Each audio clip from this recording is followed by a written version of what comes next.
When I married Jerry, I was lucky to inherit some property from my grandparents. They suggested I use it to secure our future but advised me to keep it a secret, even from Jerry. They thought it was wise to have some income that only I knew about, ensuring I would always be financially secure. Unfortunately, Jerry often crosses boundaries with possessions and finances. For example, he has tried to give away gifts from my parents to his parents to make himself look good.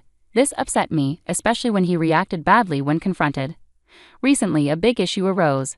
I discovered that $22,000 had been taken from an account meant for our living expenses. This account was supposed to support the income Jerry contributed. I didn't remember making such a large withdrawal, so I concluded that Jerry must have taken the money. When I asked him about it, he admitted he had lent the money to his mother, Kayla, without my knowledge. This was shocking because it showed a lack of communication and respect for our financial decisions. It made me rethink our relationship.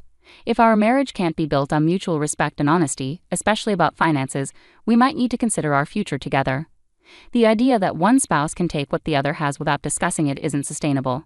If this approach remains, we might have to consider separating. It's okay, I suppose. The money was mine that I earned. We have some savings, so the loss shouldn't be too bad. If Kayla was in trouble, I understand the need to help, but a simple conversation with me would have been appreciated. The account is ours after all. If Jerry had taken the money from a personal account he set up before we married, I would have minded, but not as much. Taking such a large amount from our shared account without discussion felt like a breach of trust. When I expressed my disappointment, Jerry was dismissive. He frowned, irritated, and reluctantly promised to inform me next time before taking such actions. He then quickly excused himself to the bathroom. This left me feeling uneasy. It wasn't like the early days of our marriage when Jerry would listen sincerely and value my input. Is this what change looks like in a marriage? A few days later, I went to my in-laws' home to deliver a package mistakenly sent to our address. My mother-in-law, Amy, greeted me warmly and invited me in for tea. I accepted, even though I just wanted to leave the package. While there, I noticed several luxurious items around their house: expensive cosmetics, stylish clothing, and various health products. Amy casually mentioned that these were gifts from Jerry. I realized that the $22,000 had been spent extravagantly. The casual way this spending was treated made me question not only our financial partnership, but also the respect and communication in our marriage. When I found out that Jerry had lent the money to his mother because she was in need, I tried to understand. However, seeing that the funds were spent on luxury items didn't sit well with me. As I sat quietly sipping my tea, the atmosphere shifted noticeably. My in-laws' smiles faded, and they looked at me with a mix of fear and accusation. "My son is such a wonderful, generous boy, always buying gifts for me," my mother-in-law started, her tone turning confrontational. "But what about you? As his wife, are you taking good care of my wonderful son? There seems to be some trouble. I hear he mentioned getting a lot of blame from you for using the money to help me." It became clear that Jerry had made himself look like a victim to his parents, a good son just helping his mother. This revelation exhausted my patience with my in-laws and with Jerry. I had never expected such a lack of support and understanding in my marriage, making me seriously consider divorce. I started imagining a future where, after a divorce, I would move back to my parents' home, a 2-story house over 32 years old, designed before my brother was born. It used to house our family of 5 comfortably, but now stood largely empty and was becoming impractical for my aging parents, who struggled with mobility. The house had some modifications, like handrails, but its spacious layout was hard for them to navigate. A 1-story house would be much better for them. With my financial security from the inherited property, I could rebuild their home to be more comfortable and accessible. Filled with a mix of resolve and relief, I called my parents to discuss my plans for a divorce and the idea of rebuilding their house. Surprisingly, my parents weren't shocked by the news. Their reaction only solidified my decision, as it seemed they too understood the need for a change, supporting my desire to start anew and build a better environment for our family. The news of rebuilding their home brought genuine joy to my parents. Over the phone, I could sense their happiness as they thanked me.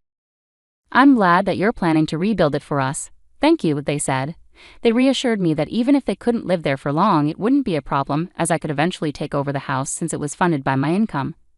"Well then, I'll start preparing and planning it bit by bit," I replied, encouraged by their support. "Take it easy, just don't overdo it," they advised, their words lifting my spirits instantly. As I began organizing the rebuild of my parents' house, I awaited a response from the construction company. However, before any progress was made, Jerry confronted me aggressively. "How dare you use our savings to build a house without telling me anything about it?" he accused as we sat across from each other at the living room table. He banged his fist on the table, his voice rising without any regard for my feelings. "Well, my parents will live in the new house. I firmly stated that it was impossible because the house was meant for my parents. Jerry roared, insisting that since the house was built with what he thought was our shared property, his parents had a right to live in it too. "Are you planning to cram 5 people into that little one-story house? Just give me the house then," Jerry demanded, hitting the table louder. Worried about his reaction if he discovered the passive income I had kept secret, I decided it was time to reveal the whole truth. "To tell you the truth, I have passive income," I confessed. "I've been saving from the real estate gifted to me by my grandparents. I've paid for the rebuild with that passive income, so I didn't take a penny out of our common property." Feeling guilty for breaking a promise to my grandparents to keep this a secret, I watched as Jerry's reaction grew even more intense. He shook with anger and pounded the table harder. "What a bad wife you are, hiding the fact that you have an income. You play around with my money and protect your own by keeping secrets." His words stung, but they also clarified the deep issues in our marriage, issues of trust, respect, and shared goals, all of which seemed increasingly insurmountable. Seeing Jerry's face flush with rage, I suddenly grasped why my grandparents had advised me to keep my passive income a secret. Perhaps they had seen something in Jerry that I hadn't recognized until now. "I'll take the house as a lemony. Besides, any house you build while we're married is mine too. I am the head of the family, and if you disobey me, I will divorce you," he declared arrogantly. I was overwhelmed with dismay. How had I spent so many years with a man who could so easily disregard my feelings and contributions? Initially, I had planned to use the passive income for our future, especially if Jerry's earnings were insufficient, or if I was unable to work due to injury or illness. It was meant to be a safety net to support both of us, something I intended to share with him when the time was right. But now I no longer wished to use that money on him. Fed up, I stood up and left the house, needing space from the stifling atmosphere. I spent the night at a business hotel to clear my head and plan my next steps. Upon returning home the next morning, Jerry was waiting with a sly, unsettling smile. He approached me smirking and presented a sheet of paper he had been hiding. It was a set of divorce papers already filled out. "You're lying about your passive income, aren't you? You lied about it to hide that you were taking money from our shared property, didn't you?" he accused. His accusations were baseless and repetitive. Even though I was telling the truth and actually had passive income, he refused to believe me. "It's the truth. I have passive income," I insisted, but he wouldn't listen. Jerry's inability to trust and respect me was the last straw, making it clear that this marriage couldn't provide the support or partnership I needed. The next steps of legally separating our lives seemed unavoidable. Jerry shoved the divorce papers into my hand with a smirk and said, "You'll let me know when we can move in, okay?" He then patted me on the shoulder, walked out the door humming, and mentioned he was going out for a drink. At that moment, I saw who Jerry really was. Throughout our marriage, he had hidden his contempt for me, never truly valuing my feelings or perspectives. This realization hurt, but also set me free. I didn't waste any time. I packed up my things, filled out the divorce papers, and left our home right away. I moved in with my parents for now and explained everything to them. We agreed that I would stay with them until my new house was ready. The next day, my phone was filled with missed calls from Jerry, and he called again. I answered, hoping this would be our last conversation. "Hello." "Hey, all your stuff is gone, you know," he said, sounding confused and impatient. Why was he so worried? He was the one who wanted the divorce. "We're getting a divorce, so it's normal that I won't be coming back. Feel free to use the empty space however you like," I told him, trying to make my point clear. There was a pause. Maybe at that moment, Jerry realized I had income he couldn't control. Then, in a surprisingly sweet tone I had never heard before, he asked, "Can you let my parents live in the new house? I don't mind living with your parents, please." I was shocked. "I already told you it's a small one-story house," I reminded him. "It's meant as a surprise for my parents." His suggestion was ridiculous. He was trying to give away a house he didn't buy and acted like it was his to give. His disregard for the truth was puzzling. "You don't care about the savings, do you? You have no idea how much I worried about the money I gave you and what I saved for our living expenses," he continued. This conversation just confirmed my decision. Jerry's understanding of our finances and relationship was completely off. It was clear that moving forward without him was not just a choice but a necessity. As I tried to explain the effort I had put into managing our finances and making ends meet, he ignored the significance of my struggles. "That has nothing to do with what's happening here. You're just careless with money and leave all the hassle to others. And you act like you did everything yourself for your parents, right?" I confronted him, pointing out how he often took credit for my hard work. Jerry's sudden silence only added to my frustration. It was clear he was trying to take credit for everything and wanted to give the house I built for my parents to his own family, using my honesty to impress them. It was shallow and deceitful. "In the end, you're just trying to take advantage of my kindness and claim my property. There's no way to justify you trampling on my feelings and intentions like this. I won't give you the house I built with all my heart for my parents just so you can show off, I said firmly, rejecting his request outright. Jerry got louder, maybe out of desperation. But husbands and wives are supposed to help each other. I'll tell everyone that you built it, please. We're not a married couple anymore, are we? We're strangers now since I've already filed for divorce, I reminded him, making it clear that the boundaries had to be respected. On the day Jerry gave me the divorce papers, I submitted them to the city office right away. He had been the one pushing for the divorce, but when it became real, he seemed shocked. Yeah, you already filed it. Why are you surprised when you're the one who wanted the divorce? Oh, I didn't think you'd actually leave me. Let's start over. Let's talk it out and try to be a good couple this time, he pleaded, as if he didn't grasp the seriousness of his actions. How could he say this now? This was the same man who had wasted our savings on his mother, threatened me with divorce, and mocked me until the end. There was no chance for reconciliation. No, thank you. Please give my regards to your parents, I said cheerfully before ending the call. The next day, my phone was bombarded with voicemails and messages from Jerry, still insisting that we get back together. His persistence was confusing and unwelcome, confirming my decision to move on without him. Jerry claimed we could start over and that he loved me, but I felt he was more interested in my property and money than in our relationship. To cut ties completely, I blocked all his contact information and that of his parents. Meanwhile, the new house was finished, and my parents and I moved in. We're now living comfortably in the home I built. Later, I met with a mutual friend who also knew Jerry and shared the news of our divorce. My friend offered sympathy and updated me on what had happened with Jerry and his family. It turned out that Jerry had suddenly quit his job, saying he no longer needed to work hard because he had real estate. However, his company was left in a difficult spot because they couldn't reach him. The next day, Jerry tried to take back his resignation, but his bosses, frustrated by his sudden disappearance and the trouble it caused, gave him a stern lecture. They demanded an explanation, but Jerry, unable to admit he had been relying on my income, lied about his situation. Eventually, the truth about our divorce came out, and his lies were exposed. His company refused to rehire him, realizing he had tried to manipulate the situation. Jerry, who had previously mocked my passive income, was now in a tough spot. He moved back in with his parents, who were understandably upset, and is now struggling to find a new job due to his questionable departure from his last job. It seems he's facing the consequences of his actions. Meanwhile, my life has taken a positive turn. I'm living with my parents in the house I built, working in a job I love, and enjoying life. The passive income I had saved for our future will now support those who have truly stood by me. This new chapter has brought me a sense of renewal and peace, confirming that moving on was the best decision for my well-being. I started to worry, wondering if a thief was in our house. I frowned at the sight of men's and women's shoes by the entrance. Our house should be empty since neither my husband nor I were supposed to be home. Yet I could sense someone was there, both at the entrance and in the bathroom. The loud, crude voice coming from the bathroom made it clear that someone was enjoying themselves. It's not unusual for husbands to invite their mistresses over when their wives are away, but that couldn't be the case here. This voice couldn't have been my husband's. He was standing right next to me, staring at the bathroom with a pale face. My name is Jessica, and I've been married to Adam for 3 years. We both work, so we don't have any children yet. However, I believe we have a peaceful and loving life, spending our days off going out or traveling. Thankfully, neither our parents nor in-laws pressure us about having children. In fact, they live nearby, which allows us to maintain a good relationship and gather for family dinners. The slightly old but beautiful house we rent was recommended to us by our in-laws.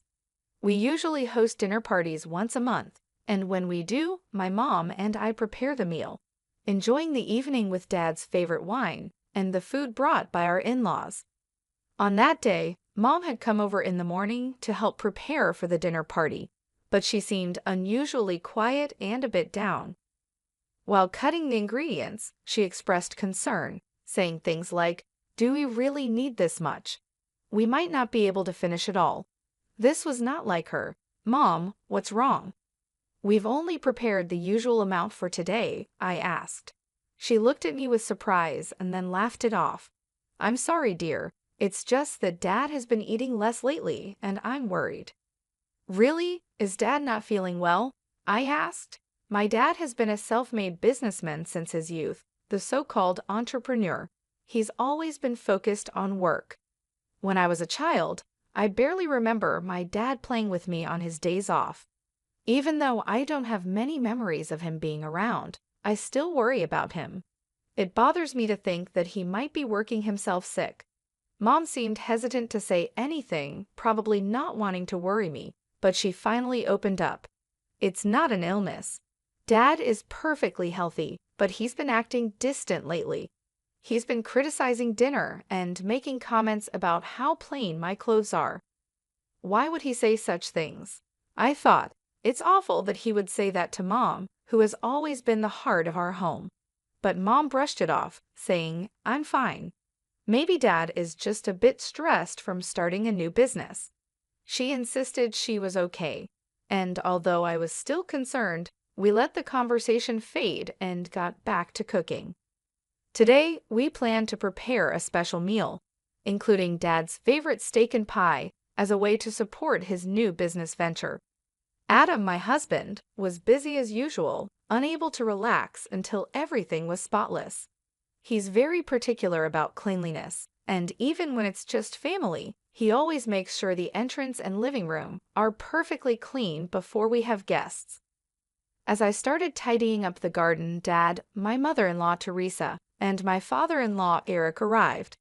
Jessica, can I have a word? Teresa called out to me just as I was checking the pan to cook the steak. She looked serious as she walked into the kitchen, and without saying a word, she handed me a box that looked like a gift. Puzzled, I took it, and when I opened it, I saw the logo of a famous steak restaurant. Inside were thick, high-quality steaks with a mouth-watering aroma. It turned out that we had accidentally prepared the same dish.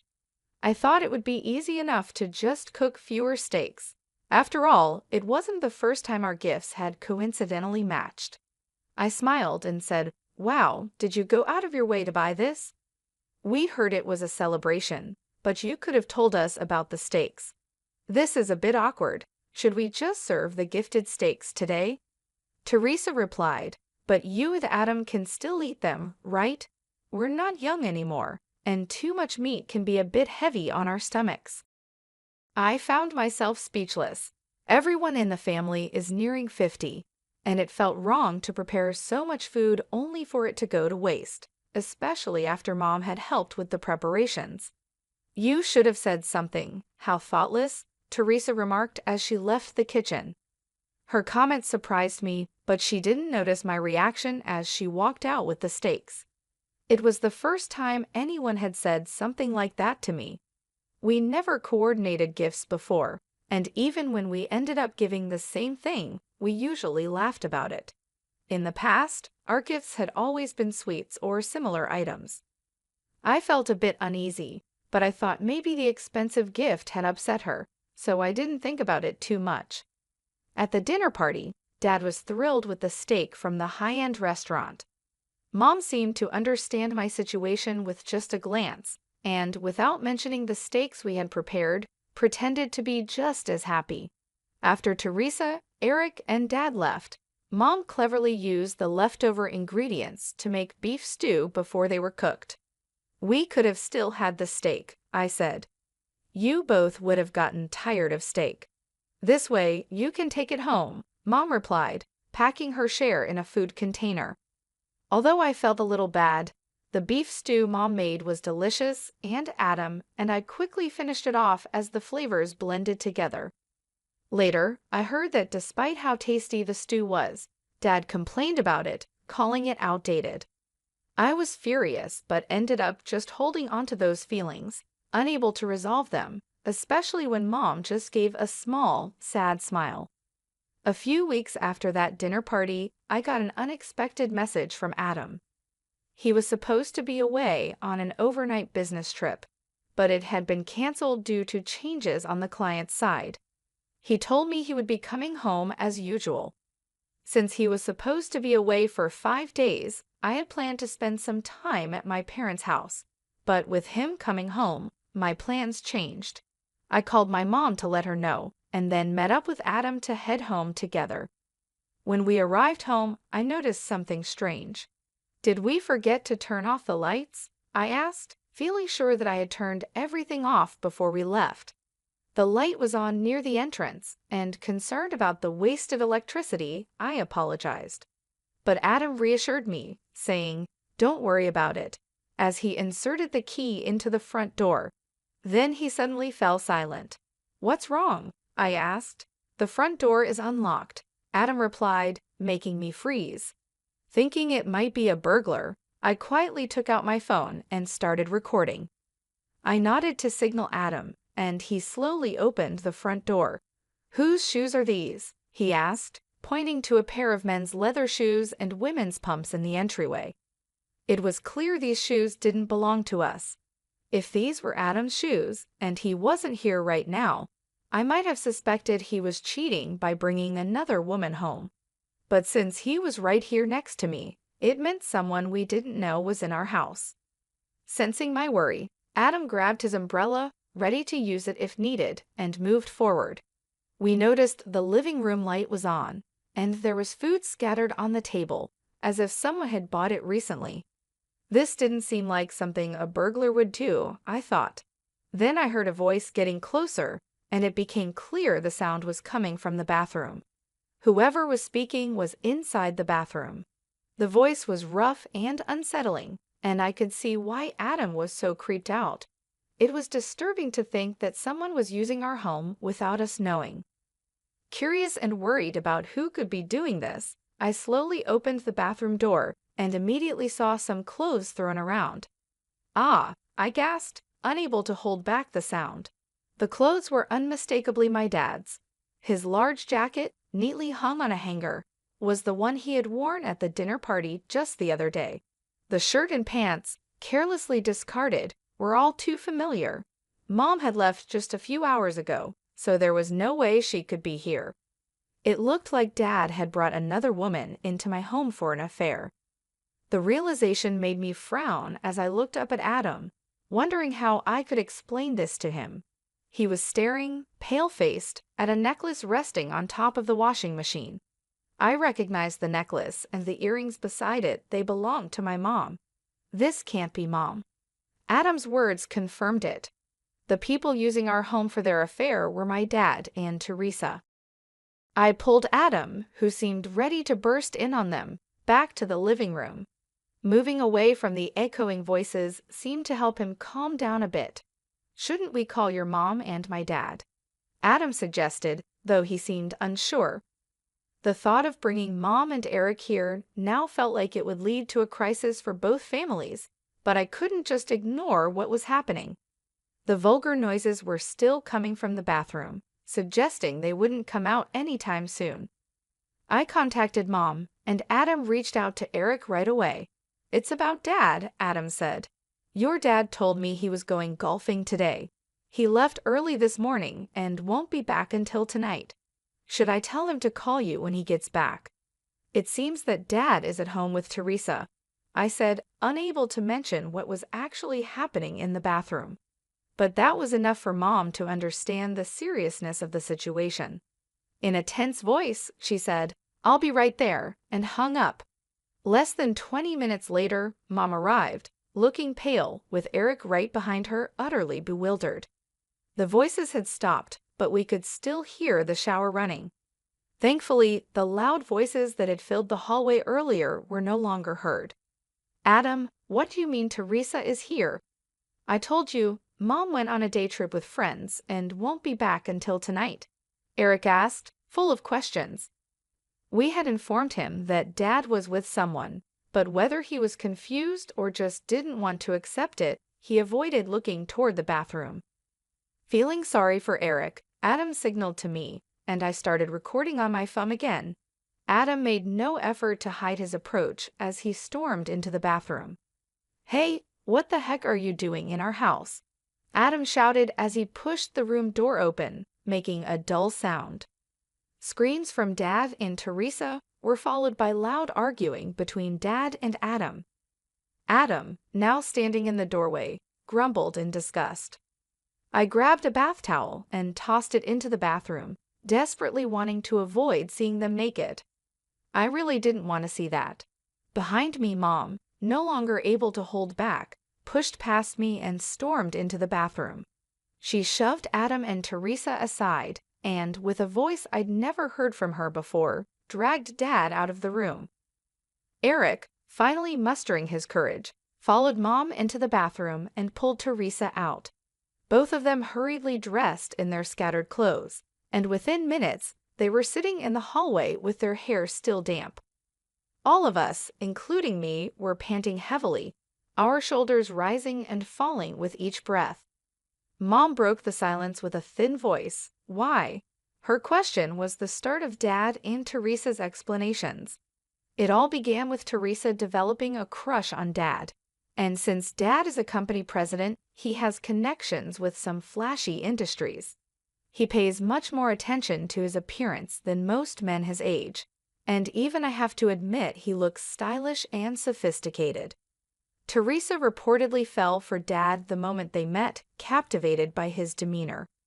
Their relationship started to grow during the family gatherings we organized for Adam's and my wedding.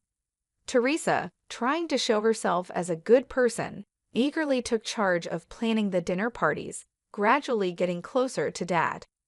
At one of these dinner parties, she finally worked up the courage to confess her feelings. Adam, looking sick to his stomach, glared at Teresa, but Dad was also part of the problem. He was drawn to Teresa, who dressed in bold makeup and flashy clothes, exuding a feminine allure, in contrast to Mom, who quietly took care of the home. But both Dad and Teresa had their own families. Mom often worked at the same company as Dad, and on Dad's days off, Eric usually had a similar schedule, so they needed a place to meet in secret. Surprisingly, they chose our home. Adam and I have a hobby of taking short trips and staying at nearby hotels during long weekends, which inadvertently gave them the opportunity. Teresa would say, "It's not safe to leave the house empty for too long, so I'll check on it," as a way to confirm our absence. Then she would contact Dad. Since we were neighbors and often shared our plans without suspicion, our house became their secret meeting place. We never gave them a spare key, thinking it was impossible for them to enter, but it seems they secretly took a key during one of the dinner parties and made a copy. They were careful to leave no trace of their presence in our house. They brought their own food, took all the trash with them, collected any hair from the drain after using the bathroom, and wiped down any moisture before leaving. This time, Dad contacted Teresa after hearing that I was going back to my parents' house because of Adam's business trip.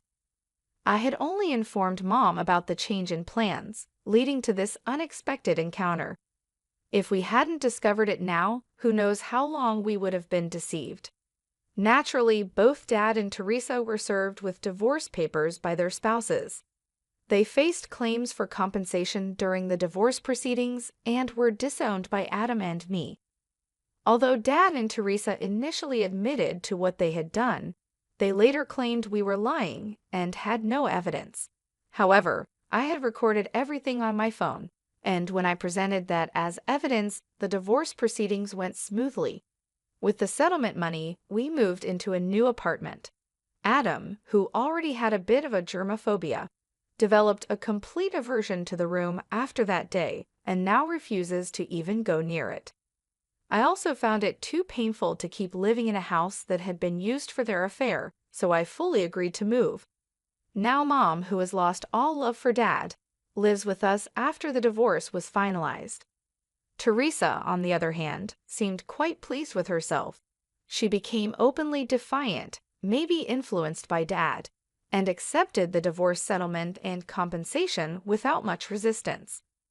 She moved in with Dad right after the divorce, and they got married, finally getting what they wanted being together. It seemed like everything was going perfectly for them, with Teresa becoming the wife of a company president and looking forward to a great life ahead. However, their plans quickly went wrong. Dad's new business venture failed, and the company's performance rapidly declined, like a balloon losing air. When Mom heard about this, she simply nodded, as if to say it was expected. "Who do you think was holding everything together all this time?" she said. It was Mom who had been quietly managing the complaints about Dad's harsh business tactics, both inside and outside the company, and supporting the business behind the scenes. She handled a major part of the company's finances and dealt with clients. Naturally, she resigned from the company when the divorce happened, and Dad, eager to get rid of her, didn't ensure a proper handover. As a result, the company was left with unhappy employees, and many of them followed Mom's lead and resigned, causing a staffing shortage. Dad had always believed that it was a wife's duty to support her husband, so he naturally expected Teresa to take over Mom's role. However, Teresa, who had always been a housewife, didn't understand the business at all and was of no help. The mass resignation of employees, fueled by the scandal of Dad's divorce, became widespread gossip, and clients began to pull out from Dad's company, citing poor performance. Dad's company couldn't last even half a year and soon went bankrupt. Their house and assets were seized, and they were left with significant debt, including unpaid wages. They managed to find a place in a cheap apartment, living a difficult life. Despite his age and wanting a company that would treat him as a president, Dad couldn't secure a new job. Naturally, his frustration grew, and he turned to gambling as a way to relieve his stress. But even that wasn't enough. He began to blame Teresa, saying, "None of this would have happened if it weren't for the affair. It was Teresa who seduced me." His anger led to him becoming violent towards Teresa. Teresa, struggling to make ends meet with part-time jobs and desperately trying to support Dad, grew disillusioned with him as their situation worsened. He sank deeper into his gambling addiction, wasting even the money they needed for living expenses. Unable to bear Dad's constant verbal abuse, Teresa eventually fled the apartment. She ended up at Eric's house, where Adam had grown up.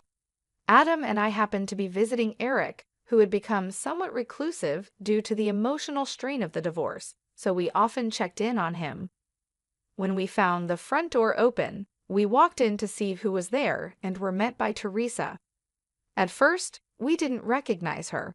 She looked so different that we thought an old woman we didn't know was speaking to us.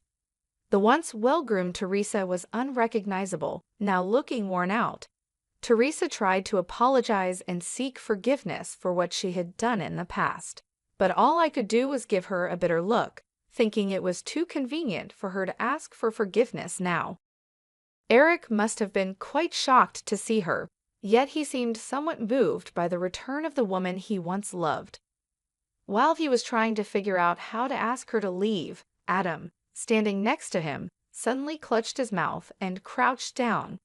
Remembering Teresa's affair in our room, he couldn't hold it in and vomited right there.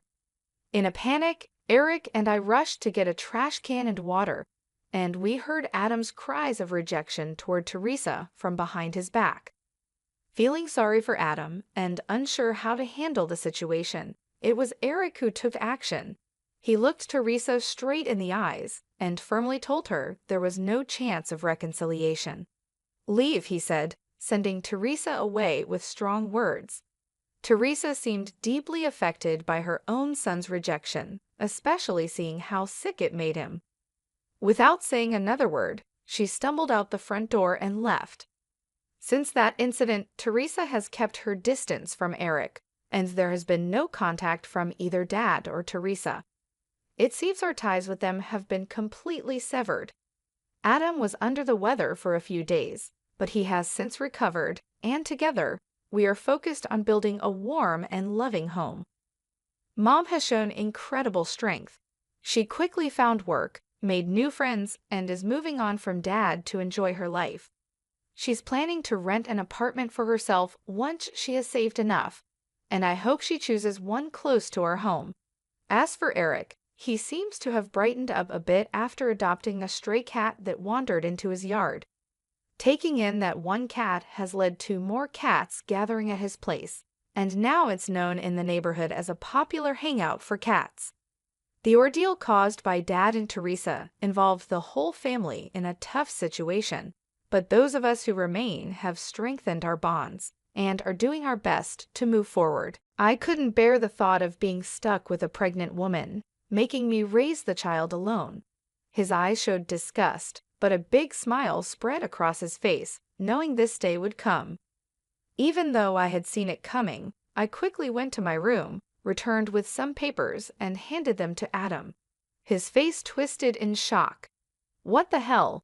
What's this all of a sudden?" he yelled. "Well, it was your idea. Now, sign it quickly." "I'll submit it tomorrow," I said firmly. His face turned red with anger as my words hit him hard. "Watch closely," I declared. "I'll make you regret how you've treated and looked down on me all this time." My name is Rachel. I'm a 31-year-old housewife. Until 5 years ago, I worked for a big mobile company. I met Adam Johnson, my boss, when I was 26. We quickly fell in love and got married. Adam, who was 5 years older than me, was very reliable, especially when teaching me the job as a newcomer who didn't know much. I was very grateful for Adam's clear instructions. We became friends and often went out to dinner. When he asked me out, I was thrilled, especially since I had never dated anyone before. It's embarrassing to admit, but as a cartoon enthusiast, I was always more interested in 2D characters than real men. However, seeing my high school and college classmates getting married, I started to feel the pressure. When I fell in love with Adam, I secretly promised myself that he would be my first and last love. So when we started dating and got married a year later, I was overjoyed. I was extremely happy. Adam was good-looking and popular among our female coworkers. I was proud to be his wife, and many congratulated us, saying things like, "Congratulations," or "I'm jealous, but I wish you happiness." I was filled with joy and couldn't imagine what was coming next. "You're quitting your job," Adam said. "You're married to me now, so you quit your job, right?" He informed me the day after we registered our marriage. Adam surprised me with this news. "I've always wanted my wife to focus only on the house," Adam said. "Don't worry, I can support both of us with my income," he added. But this was so sudden, and he had never mentioned it before. I was shocked. Adam had never talked about me quitting my job before our marriage. I had taken my current job because my father recommended it, and leaving without notice didn't feel right. I wanted to explain this, but the look in Adam's eyes warned me not to argue, so I stayed quiet. "I should have told you, but it's done. Starting tomorrow, you don't need to go to work. I'll handle the transition," Adam declared. The news about starting tomorrow was so abrupt it made me feel dizzy, but Adam's words were firm. Since he had been my boss, I felt I couldn't oppose him. Even though I had to leave my job without saying a proper goodbye, I was determined to make our marriage work. Adam had entrusted me with taking care of the house, and I wanted to meet his expectations. I worked hard at household chores, preparing meals, and focusing on Adam's favorites. Although Adam ate without saying anything about the taste, I longed for a word of appreciation. After quitting my job, I felt like no one recognized me anymore. One day, Adam asked, "Is my jacket clean? I have an important meeting tomorrow."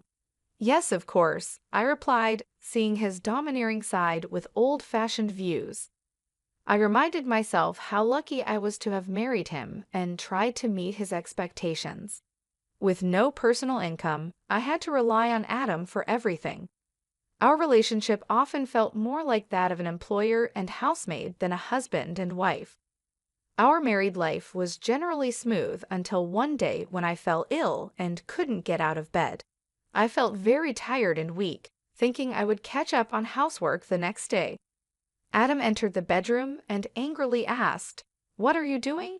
Get up and make some food," as he kicked the blanket off me. "I'm sorry, I'm feeling unwell. Can you manage something for yourself today?" I explained, hoping for understanding. Instead of nodding or comforting me, Adam frowned and said, "You don't work, yet you're lying down just because you feel a bit sick. Pathetic? Get up," and kicked me again. The day Adam came home after midnight was the day I chose to share some news. However, when he entered, the smell of alcohol made me feel nauseous. His face was flushed and he staggered as he walked. It was surprising how much he had drunk, especially without notifying me, even though I had prepared dinner. I stood in disbelief. I got up from the bed, never thinking he would demand housework from his sick wife. I had never imagined he could be like this before we got married. Maybe it was my fault for not seeing it, but it was just too much. I found myself doing chores while tears ran down my face. Several days passed, and my health didn't get any better. Then I realized I had missed my period. Panicking, I rushed to the drugstore to buy a pregnancy test. When I tried it, the result was positive. Tears of joy flowed naturally, and I decided to share the news with Adam when he got home from work. My spirits were lifted instantly. The day Adam came home after midnight was the day I chose to share the news. But when he walked in, the smell of alcohol made me feel sick. His face was flushed, and he staggered as he walked. I was surprised by how much he had drunk, especially since he hadn't told me he would be out drinking, even though I had prepared dinner. Eager to share my pregnancy news, I told my intoxicated husband, "I haven't been to the doctor yet, so it's not confirmed," I began eagerly. However, Adam's face darkened as he responded, "A child? What have you done?" His tone was harsh, unlike anything I had ever heard from him before. "I don't want a child." "Damn, this is the worst. If you're going to have it, raise it yourself," he said. His cruel words shocked me. He rudely stripped off his clothes and headed to the bathroom. I couldn't believe it. I couldn't understand why he would say such irresponsible things about our baby instead of being happy. The joy I had felt moments ago was immediately replaced with deep sorrow. Why would he say such things? He had never mentioned not wanting children before. We hadn't even been using contraception, so I naturally thought we both wanted children. As I hung Adam's jacket and was about to take his shirt to the washroom, I noticed something else. A piece of paper had slipped out from the pocket of his dress shirt. I could tell it was a receipt because of its texture. At first, I thought it was just a receipt from tonight's gathering and was about to throw it away, but then I saw the name of the place. "Is this a motel?" My hand trembled as I held the receipt. It was indeed a motel.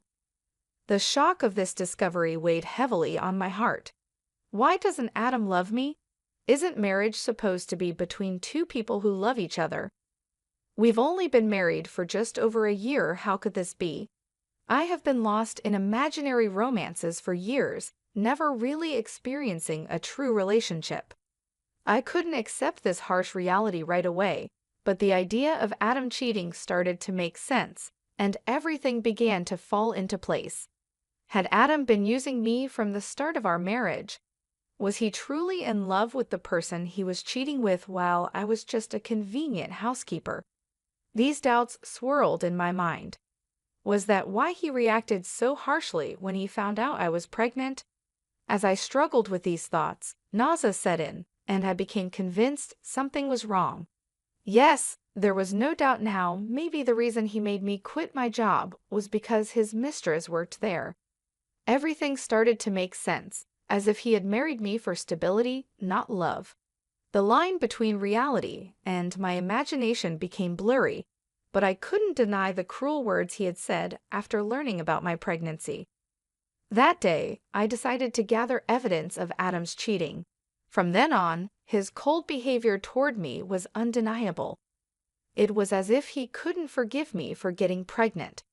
Even though he knew I was suffering from morning sickness, he would deliberately eat smelly foods near me and criticize my housework, forcing me to redo tasks.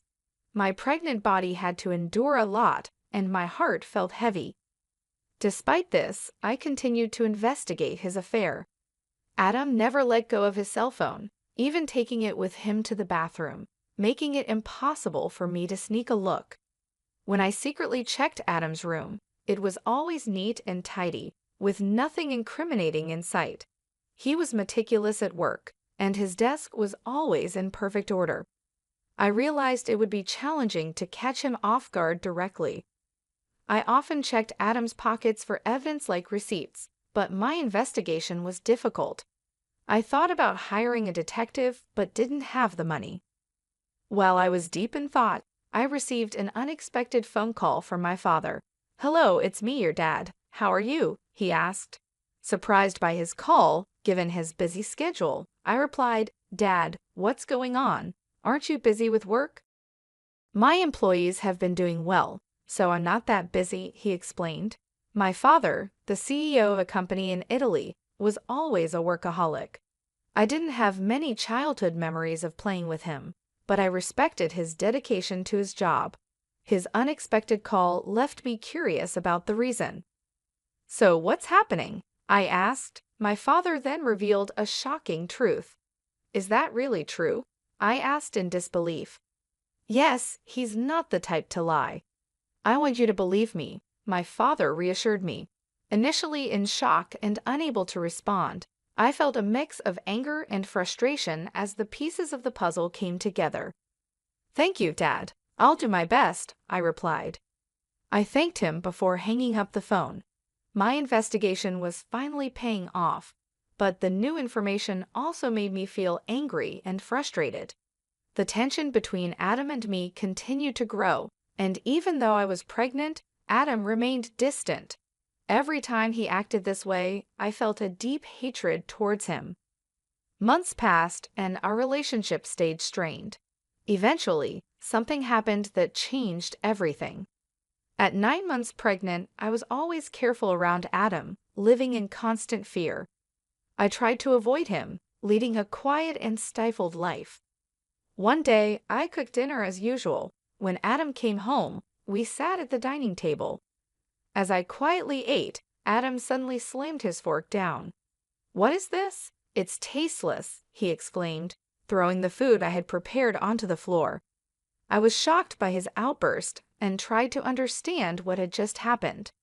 The anger at seeing the meal I had cooked discarded right in front of me started to build up inside.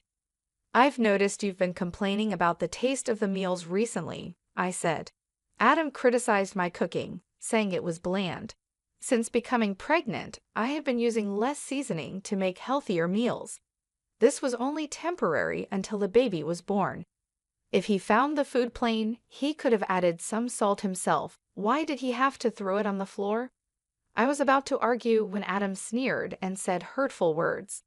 "I don't want a woman with a belly like a monster. You'll have to raise the kid by yourself," he said, looking at my swollen belly with a nasty smile. I had always feared this day might come, even though I hoped for a different outcome. Quickly, I went to my room, grabbed a document, and returned to Adam. "Fine, here are the divorce papers," I said, pushing the papers in front of him. Adam's face twisted in shock. "What the hell? What's this all of a sudden?" he stammered. "Well, it was your idea. Now sign it quickly." "I'll submit it tomorrow," I responded. The truth was, I had been thinking about divorce ever since I began suspecting Adam of cheating. However, with a child on the way, I wasn't sure if I could support myself. But now I had a different plan in mind. My determination seemed to provoke Adam. His face turned red with anger. "Just watch. I'll make you regret every moment you looked down on me and tried to control me. Do you think you can survive without me?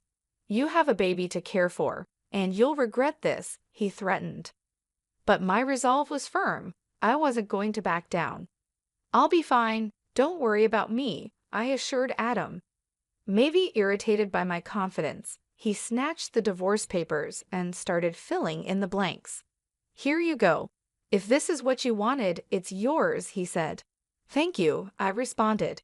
Adam probably didn't believe I would actually submit the divorce papers, as he handed them over without any fuss. The next day, I submitted the divorce papers and left the house. I knew he would be surprised when he came home from work and found out. After that, I moved to my parents' home, mostly because my father had returned to the Australia from Italy and suggested that I stay with them. It was the right decision at the time. I was tired of my life with Adam and deeply thankful to my father. On the day I left our home, Adam called me 5 times, but I ignored all his calls. Eventually, he stopped calling, which made it clear that I didn't mean much to him. He was probably happy with his mistress and might even remarry soon. I decided to move on from Adam. 7 months passed, and I had my baby, who was born safely. I was now living happily with my parents and my baby. While I was enjoying this peaceful life with my family, Adam called again. I ignored his calls at first, but after several persistent attempts, I finally answered. "Hello, what do you want now?" I asked, wary of his tone. "Hey, what's going on? Why were you on that show? And since when were you the daughter of a CEO with millions of dollars? I never knew that." Adam's voice was full of surprise and anger. It turned out that Adam had seen a TV show that aired after I returned to my family home. I had been featured on the show because of my father's role as the CEO of a well-known global tech company. The show highlighted the lavish lifestyle of the CEO's family, and during the interview, they mentioned our family's wealth, estimating it at around $40 million. I never expected Adam to see that show, but the power of television is incredible. Oh, by the way, I didn't tell you that I have an asset of $50 million due to an early inheritance. That's why I was able to divorce you, I said. Yes, my father had informed me about the inheritance, which gave me the confidence to live comfortably even after divorcing you. Upon hearing this, Adam's reaction was immediate, and he was furious. "What? That's not fair. Why didn't you tell me about this before? Half of it is mine, right? Give me the money now," he demanded. I calmly replied, "Just as I thought, after seeing the show, all you could think about was getting money from me. Gifts from parents aren't included in property division. Are you forgetting your own mistakes?" Adam seemed confused and asked, "What are you talking about?" I continued, "I'm tired of your anger, Adam. You called me, so you should know you can't blame me for what you did. You cheated, didn't you? With your new wife, who's a junior from your company. You started dating her even before our marriage." Adam was clearly shocked by the information I had from my father. I finally had the upper hand. "Did you think I wouldn't find out? My father has many contacts in your company, and one of them told me about your affair. I've never mentioned it, but I will be demanding child support." Still in denial, Adam protested, "Stop joking. Why should I pay child support? It's all because of you, right? You got pregnant on your own and slacked off with household chores. It's all your fault." Hearing Adam blame me without apologizing for his own mistakes was unbelievable. I couldn't believe I was ever married to someone so lacking in common sense. I knew then that leaving him was the right decision.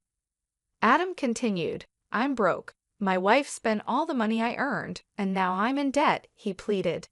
Hearing his pathetic excuse, my anger turned into sheer disbelief. I never wanted to deal with such an unreasonable person again. With that thought, I firmly gripped my phone and said, "What are you talking about? Do you even realize how ridiculous you sound? I never want to deal with you again. I'll have my lawyer handle the child support. Don't ever call me again, and you will not see the child anymore. Goodbye." "Hey, wait," he called out, but I quickly hung up the phone. Afterward, I blocked Adam's number and took a deep breath.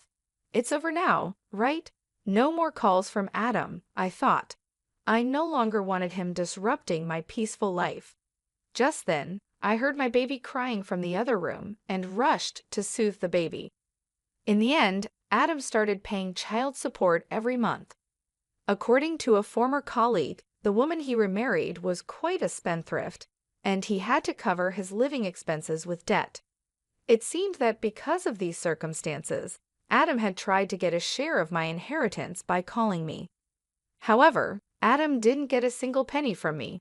Now, his expenses were more than his income, and he was struggling. Whether it was because he felt his life was falling apart, or he couldn't stand being looked down upon by his colleagues, things only got worse for him. He made the mistake of starting his job search only after leaving his current company, which forced him into a life of poverty. Hearing this from a colleague didn't affect me at all. I thought he deserved every bit of the hardship. The harsh words and cold behavior he showed me will never fade from my memory. I sincerely hope he gets what he deserves. Meanwhile, I'm enjoying being a parent with the help of my parents. My baby is growing up healthy and happy. I feel supported and loved in my family's home, and I no longer have to worry about money. My father, who is a successful CEO, mentioned that he wants to pass the company on to me. This news was both surprising and motivating. I realized that I needed to prepare myself for the responsibilities that come with running a company. My father has always been a hardworking man, and I want to make him proud, so I started learning more about the business, taking on small tasks to understand how things work. I knew it wouldn't be easy, but I was determined to succeed. Living with my parents has given me a chance to rebuild my life. I feel more confident and ready to face the future. My father's belief in me has inspired me to aim high. He believes in my abilities, and that belief has become a source of strength for me. Every day, I work on balancing my role as a mother with my preparations to take over the company. It's challenging, but I find joy in every moment. My baby's laughter and my parents' support keep me going. I am grateful for this second chance at life, away from the toxic relationship with Adam. I often reflect on my past with Adam. His betrayal and cruelty hurt deeply, but they also taught me valuable lessons about strength and self-worth. I have grown from that experience and come out stronger. Now I am focused on building a bright future for myself and my child. The pain of the past is slowly fading, replaced by the hope and excitement of what lies ahead. I am determined to create a happy and stable life for my child, and with my family by my side, I know I can achieve anything I set my mind to. Looking back, I see that leaving Adam was the best decision I ever made.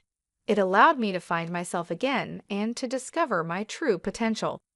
I am no longer the scared, uncertain person I once was. I am a strong, capable woman, ready to take on the world. I hope Adam understands the consequences of his actions. As for me, I will keep moving forward, taking advantage of every opportunity that comes my way and making the most of each day. I am ready for whatever the future brings, confident that I can handle any challenge. I'm Mary, and I've been a doctor for almost as long as I've been Adam's wife. We've had our share of good times and tough moments, but those 32 years together passed by so quickly. Our home, big and warm, was always full of life, especially when our sons, Larry and Brian, were young. Larry and Brian were very different from each other, like night and day, but each brought their own kind of happiness into our lives. Adam and I, both being doctors, worked really hard to create a comfortable life for our family. Over the years, we managed to buy a couple of apartments, renting them out for some extra money. Life seemed to be going well until one day, Adam came home looking pale and more serious than I had seen him in years. "Mary, we need to talk," he said with a heavy tone as he put down his medical bag by the door. "I had some tests done last week. The results, they came back. It's cancer, Mary." The months that followed were a whirlwind of hospital visits, treatments, and endless hours spent in waiting rooms. Adam fought bravely, but the cancer was relentless. Watching the strongest man I knew weaken and fade away was heartbreaking. No amount of medical knowledge could prepare me for that kind of pain. One evening, as we sat quietly in the living room, Adam took my hand and said, "Mary, if things don't go the way we hope, you need to make sure everything is taken care of with the boys. The will is all set, and you'll be fine financially." Not long after that conversation, he was gone. The funeral was a solemn event, with family, friends, and colleagues coming from all over to pay their respects. But it was the quiet in the house after everyone left that hit me the hardest. The empty spaces where Adam used to be, his belongings still in their usual places, it was painful to see and remember. A few days after the funeral, I was in the kitchen, trying to figure out what to do with all the leftover food, when Larry stormed in, his face full of worry and anger. Brian followed behind him, looking like he wanted to be anywhere else but here. "Mom, we need to talk about Dad's will," Larry said, getting straight to the point, as he always did. I sighed and put down the cling film I was holding. "Yes, I know. Your father left everything to me. He wanted to make sure. I was trying to manage things when Larry slammed his hand on the counter and said, "But what about me and Brian? We're his sons. It's not fair that we get nothing." Brian stepped in, trying to calm things down. "Larry, let's not rush into this. Mom's still grieving, and we can sort this out without fighting." Larry shot him a look and said, "It's easy for you to say. You're not thinking about the future like I am." I leaned against the counter, feeling the weight of their stares. Your father and I built this life together, and he trusted me to take care of things. But I understand what you're saying, Larry. It's not my intention to leave you out. "So what then?" Larry asked, crossing his arms and raising his voice. "Do we just wait until you decide it's the right time to give us our share?" "Larry, watch your tone," I snapped, my patience wearing thin. "I am still your mother." Brian stepped between us, holding up his hands like a referee. "Both of you, please. This isn't helping." "Mom, maybe there's a middle ground here." I nodded and rubbed my temples, thinking it over. "Okay, here's what we can do. The apartments your father and I invested in the ones downtown," I started, but Larry interrupted. "Yes, those." I gave him a look that told him to be quiet for a moment. "I was thinking you each take one. They're yours to live in or rent out, and from the savings, let's say $320,000 each to help you get started with whatever you need." Larry bit his lip, clearly doing the math in his head. "And the rest of the stuff? The house, the money?" he asked. "That stays with me for now," I replied. "When I'm gone, it will come to you, as your father wanted." Larry looked like he wanted to argue more, but Brian nudged him and said, "Let's think about this. It's a fair start. Mom's not leaving us with nothing." Larry finally nodded, though he still seemed unhappy. "Fine, but I want this in writing, Mom. No more surprises." Of course, I agreed. "We'll get everything documented properly." As they left the kitchen, I could hear Brian whispering to Larry, "Give her a break, will you? She's doing her best." Larry muttered something under his breath that I couldn't catch, and honestly, I didn't really want to. As I washed up the dishes, I wondered if Adam could see us and what he would think. I hoped I was making the right choice, but only time would tell. And time, that tricky thing, isn't always on your side. It was a sunny afternoon, one of those rare days that makes everything feel okay, when Larry brought Julie over to meet me for the first time. They hadn't been dating long, but Larry was already head over heels for her. You could tell by the way he was fussing over her, which wasn't like him at all. They walked in, and right away, Julie had this confident air about her, like she owned the place. She was dressed up and strolled into my living room, with barely a hello, her eyes scanning everything around. "Nice place you've got here," she said, flipping her hair back as she sat down without waiting to be invited. Larry was sitting beside her, grinning like a fool. I forced a smile, trying to be a good host. "Thank you, Julie. Can I get you anything? Coffee, tea?" "Coffee sounds lovely," she replied, then turned to Larry. "Babe, make sure it's black, no sugar." Larry nodded and headed to the kitchen, leaving me alone with her in my own living room, feeling like I was the guest. The silence was awkward until she finally spoke. "So Larry tells me you're pretty well off," she said, looking around at the decor. "I'm used to a certain standard, you know. My parents made sure of that." "That's good to hear," I said, not really sure what else to say. Larry came back with the coffee and handed Julie her cup. She took a sip and made a face. It's all right.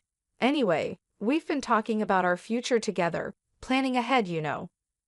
"That's wise," I said, glancing at Larry, hoping he'd give me some clue about where this conversation was going. Julie set her cup down and said, "Yeah, and speaking of planning, we've been thinking about the wedding. You know, I want something special. Larry has probably told you I saw this place that's perfect for a rehearsal dinner, but it's a bit pricey. It's about $50,000. I almost choked on my coffee. $50,000 just for the rehearsal dinner. Larry jumped in. "Mom, it's important to Lauren. We want to start things off right." I put my cup down, feeling a storm brewing inside. Look, that's a lot of money for a dinner, Julie. We need to be reasonable. Julie's face hardened. Reasonable? Larry says you have the means. I don't see why we should compromise on something that important. Larry was nodding along with her, but I could see the unease in his eyes. He knew he was asking too much. I'm all for celebrating, I said, trying to keep my voice calm, but $50,000 is more than I can justify. Julie stood up, her chair scraping loudly against the floor. I'm not used to compromising on my standards, Mary. I made it clear to Larry that I expected a certain standard of living. Larry tried to calm things down. Mom, maybe we can find a middle ground. There's no middle ground on $50,000 for a dinner, Larry. That's final, I snapped, my patience running out. Julie picked up her purse and glared at me. Fine, if that's how it's going to be, then maybe we need to rethink some things. They left soon after, and I sat there, stunned by what had just happened. The nerve of that girl, coming into my home, drinking my coffee, and telling me how to spend my money, it felt like a slap in the face, a wake-up call I wasn't prepared for. A few days later, I was out at the grocery store when Larry and Julie decided to drop by again. By the time I got home, Brian was awkwardly trying to entertain them in the living room. The tension in the air was so thick that it made me want to turn around and leave, but it was my house, so I gathered my courage and walked in. Julie, all dressed up as usual, handed me a list as soon as I put down my grocery bags. Mary, we've thought a lot about the wedding gifts, and here's what we've decided on. I hope this will be easier for you to handle. I quickly looked over the list she handed me. It was surprisingly reasonable kitchen appliances, some nice china, even a couple of pieces of furniture. This seems quite reasonable, I said, feeling a moment of relief. I think these are wonderful choices, really. Larry looked at Julie with hope in his eyes, but just as I was about to discuss where we could buy these items, Julie's expression changed suddenly. She gasped, "Oh no, this isn't right. Give that back." She snatched the list from my hands and dug through her purse, pulling out another sheet of paper. Here's the actual list. This new list was nothing like the first. It included an apartment, a luxury car, an exclusive vacation, and even diamond jewelry. My jaw dropped. Is this some kind of joke? Julie didn't flinch. No joke, Mary. These are the gifts we expect only the best for our wedding. I stared at her, then at Larry, waiting for him to say something, anything, to show he didn't agree with this craziness. But he just stood there, looking between us, clearly conflicted but saying nothing. I couldn't hold back anymore. Larry, why are you letting her do this? You know this is unreasonable. Julie cut in, her voice rising. This doesn't concern you, Mary. You just need to pay up and keep quiet. When Brian stood up, his face was serious. That's enough, Julie. You're not going to talk to our mom like that. This is her house, and you're way out of line. You need to leave now. The room was filled with tension as Larry and Julie gathered their things. Julie was muttering under her breath, clearly angry. This is ridiculous. We'll remember this. They left, and the door slammed shut behind them. I sat down, feeling the weight of the whole situation pressing on me. Brian sat beside me and put an arm around my shoulders. We'll figure this out, Mom, but you can't let them push you into giving more than you can or should. It's not right. He was right, of course, but as I sat there with my son, I couldn't help but worry about Larry. How had things gotten so out of hand? How could he not see what this was doing to our family? The silence that followed was filled with unspoken worries and fears for the future. I knew then that this was far from over. It was only going to get harder from here. In the weeks that followed, I received constant phone calls from Larry. Each one was more demanding than the last, his tone desperate and sometimes almost frantic. Mom, you don't understand. I can't look poor next to Lauren's family, he'd argue, his voice cracking with stress. You have the money. Why can't you just help me out here? I sat at the kitchen table, phone pressed against my ear, feeling a knot in my stomach. Larry, it's not about the money. It's about living within your means. Lauren's expectations are too high, and you can't keep up with them without going into serious debt. He'd scoff, his frustration boiling over. What do you know about it?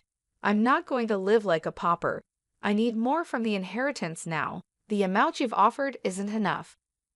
Larry, I've offered to cover half the wedding costs, up to $135,000, and give a $8,000 gift.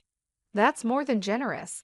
Everything has to be agreed upon with me, though no surprises. There was a pause, then a sharp laugh from him. That's nothing. You're just being stingy. You have $1 million sitting there. Why are you holding out on me? Because it's not just about the money, I replied, my patience wearing thin. It's about not feeding into this unrealistic fantasy that's going to ruin you. He yelled, loud enough that I had to pull the phone away from my ear. I don't need this. I'll handle it my way. Forget you. And with that, the call ended. Months passed in silence. I tried to keep myself busy with daily routines, trying not to worry about Larry, but the peace was short-lived. One afternoon, the phone rang, and it was my sister-in-law, Hannah. Mary, I thought you should know. Hannah's voice was hesitant, careful. Larry is flying all the wedding guests to Bermuda. He sold his apartment to pay for it and expects you to get there on your own. He mentioned you weren't interested in helping. I hung up, a mix of anger and sorrow swirling inside me. How could he be so reckless?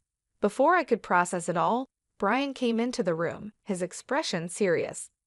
Mom, there's something you need to hear. I recorded their conversation when they were sitting here in the living room. He handed me an audio recorder. I pressed play, and the voices of Larry and Julie filled the kitchen. Your mom is just a nasty old woman with a fat wallet. We need to squeeze as much as we can out of her and then cut her off, Julie's voice said coldly. Larry's voice responded, just as chilling. Whatever it takes, Lauren, I'm not going to let her control us. If it comes down to it, I'll kick her out in her underwear. I turned off the recorder, my hands trembling. Hearing my own son speak like that about me, his mother, was too much. The room spun as I tried to understand the depth of his betrayal. Deciding to fly to Bermuda wasn't easy, but Brian was by my side, both of us tense but determined to face whatever awaited us. When we landed and approached the venue, I was taken aback by the sheer extravagance of it all, flowers everywhere, lights strung like stars across the evening sky, and music floating in the air. As we walked into the gathering, I spotted Larry and Julie mingling with the guests. They looked like the perfect couple, all smiles and laughter. My heart ached to see my son so lost in this artificial paradise. Before I could take another step towards them, Julie spotted us. Her smile vanished, replaced by a scowl as she marched over, her high heels clicking angrily against the stone pathway. You shouldn't be here, she hissed, stopping just inches from me, her voice loud enough to draw attention. This is my day, and you're not welcome. I was stunned, but before I could respond, her parents, who had overheard everything, came over. Her father, a tall and stern-looking man, spoke first. Julie, that is no way to speak to your guest, especially not to Larry's mother. His tone was firm, and it made her cheeks flush with embarrassment. Her mother, looking just as upset, turned to me with an apologetic smile. Mary, please come with us. Let's find you a place to sit. They guided us away to a table at the edge of the setup. It was clear that this spot was an afterthought, with no proper setting. The ceremony started soon after, with speeches that felt empty given the tension. Then, unexpectedly, I was handed the microphone. I stood up, my legs shaky but my resolve firm. I came here today to wish my son and his new wife a happy future, I began, my voice steady despite how I felt inside. But I also believe in honesty and integrity, qualities that have been sadly missing in the events leading up to this day. Julie's face went from pink to red, her eyes glaring at me with anger.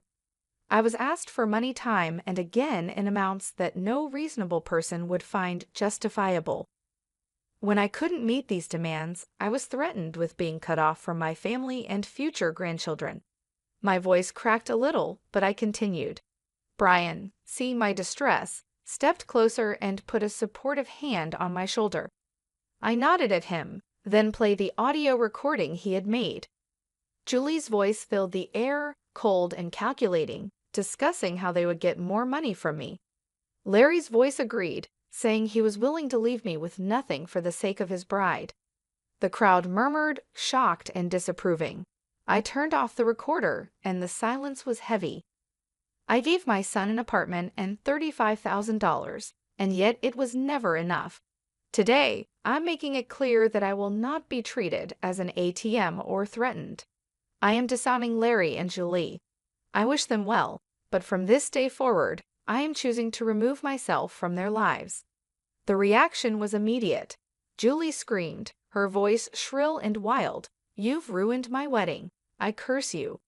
After everything that had happened, coming back home was bittersweet. In the quiet, I made a decision that even surprised me. I quit my job. I had spent years healing others as a doctor, but now it was time to heal myself and rebuild the life that recent events had shaken.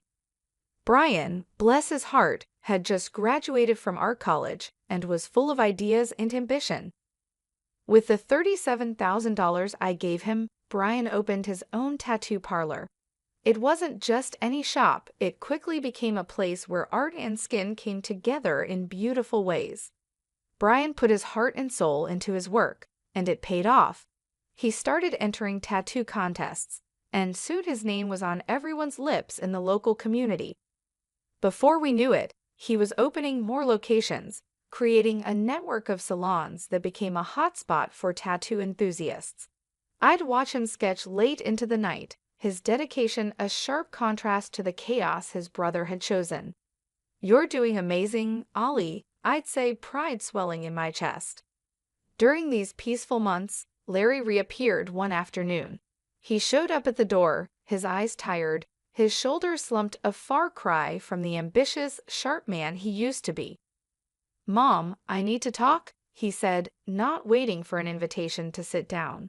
His voice was weary, so different from the demanding tone I had grown used to.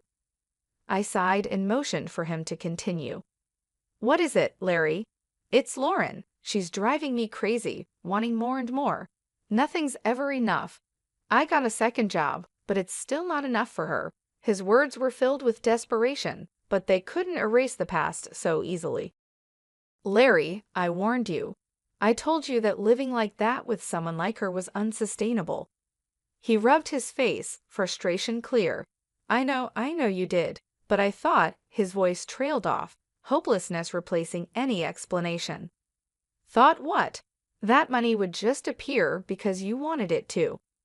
My tone was harsh, years of pent-up frustration making it hard to soften my words. Look at your brother. He started with the same amount and made something of himself without stepping on others. Larry bristled. Yeah, well, not everyone's like Brian, are they? I have rights to the inheritance too, remember? And when you're gone, it'll come to me. That was the last straw. Get out, Larry, I said, my voice cold and firm. And don't come back. Not this time. You chose your path. His jaw tightened, and for a moment, I thought he might argue, but then he turned and walked out, the door slamming shut behind him. As I stood in the silence that followed, Brian came downstairs, having heard the last part of our exchange. Are you okay, Mom? He asked. I nodded, wrapping my arms around him. I am now, thanks to you. Let's just focus on the good we can do and the life we can build. He hugged me back, his presence a comforting reminder that not everything was lost in that moment. I knew that despite the heartaches, the journey was still worth it. We had each other, and that was enough to keep moving forward. After the storm with Larry had passed, our home settled into a calm I hadn't felt in years. It was during this peaceful time that Brian brought someone special home. Her name was Joyce, and she was everything Julie wasn't: kind, humble, and genuinely caring. As the weeks turned into months, their relationship grew stronger, and soon they announced their engagement. The wedding was nothing like Larry's extravagant affair. It was a simple, heartfelt ceremony in our backyard. Flowers from the garden, homemade decorations, and a small group of close friends and family made the day perfect. During the reception, I pulled Brian aside and said, "You've chosen a wonderful woman," my voice thick with emotion. He squeezed my hand and replied, "I learned from the best," giving me a knowing look. Life moved quickly after that. They sold the apartment I had given Brian, added some of their savings, and bought a small, cozy house just a few miles away. One sunny afternoon, while we were having tea in their new living room, Joyce shared some exciting news. "Mary, we're expecting twins," she announced, her eyes shining with joy. I nearly dropped my cup, overwhelmed with happiness. "Twins? Oh my goodness, that's wonderful." Brian beamed, his pride evident. "We wanted you to be the first to know. We're really happy, Mom." "Twins," I repeated, letting the words sink in. Grandchildren, it was a new chapter, one I was eager to begin. As for Larry, news from him was rare. The last I heard, he had divorced Julie. She had taken nearly everything in the split, leaving him to start over in another city. Despite the pain he had caused, it hurt to know he was out there somewhere, struggling because of his choices. One evening, as I sat looking through old photo albums, Brian came and sat beside me. He noticed a picture of Larry and me from years ago. "Do you ever hear from him?" he asked softly. I shook my head. "No, after everything, he's chosen his path, and I have to respect that, even if it breaks my heart." Brian put an arm around me. "He's still my brother, Mom. Maybe one day he'll come around." "Maybe," I agreed, though I wasn't really sure if he ever would. I believed it too, but for now, we have plenty to keep us busy, especially with those twins on the way. Brian chuckled, "Yeah, you're about to be the busiest grandma in town." We both laughed, and the sound filled the room with warmth. Despite the past, despite the mistakes and heart actors, this moment with Brian felt like everything was exactly as it should be. Life was moving forward, and so were we, with new hopes and dreams just around the corner. In the heart of a Huntington town, surrounded by rolling hills and winding streams, I grew up far from the flashy life of the city. Our small, worn-out house had creaky wooden floors and windows that looked out onto wide fields. It felt like a world all its own. It was here, with the simple warmth of family love, that my story began. My parents weren't rich in money, but they were rich in kindness and wisdom. My father, a local carpenter, had rough hands from years of work, but a gentle touch. He not only built furniture, but also taught me the values of hard work and humility. My mother, a school teacher, filled our home with books and stories, sparking my imagination and nurturing my dreams. Life in our small town was slow and simple. Neighbors greeted each other warmly, and community events were the highlights of our social calendar. I cherished this life, finding joy in the small pleasures, the fresh scent of earth after rain, the rustling of leaves underfoot, and the chorus of birds at dawn.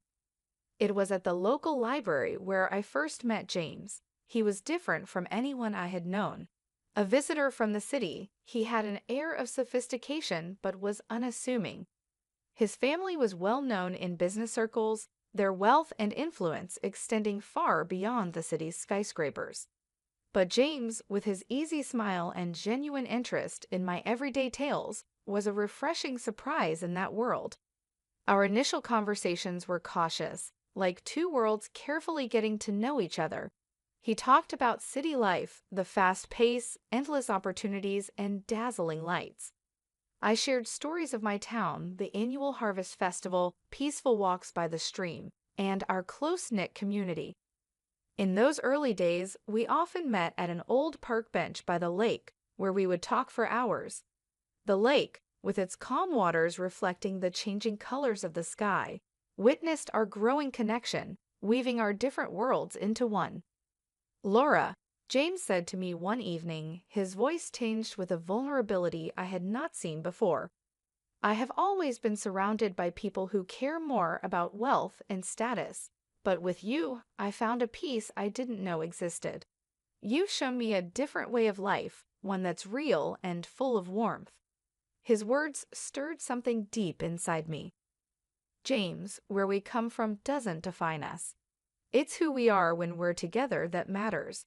You've given me a new view on life, opening my eyes to dreams I never dared to have. As our relationship grew, James told me about his family, especially his mother. She was elegant but had very high expectations. He spoke of her with respect, but also with concern. "She has her own ideas about who I should be with. I'm just worried about how she'll react to us." I reached out, taking his hand and feeling a slight tremble. "We'll face that together," I assured him. Love isn't about backgrounds or expectations. It's about two people who choose each other against all odds. The day James proposed was simple, just like our love.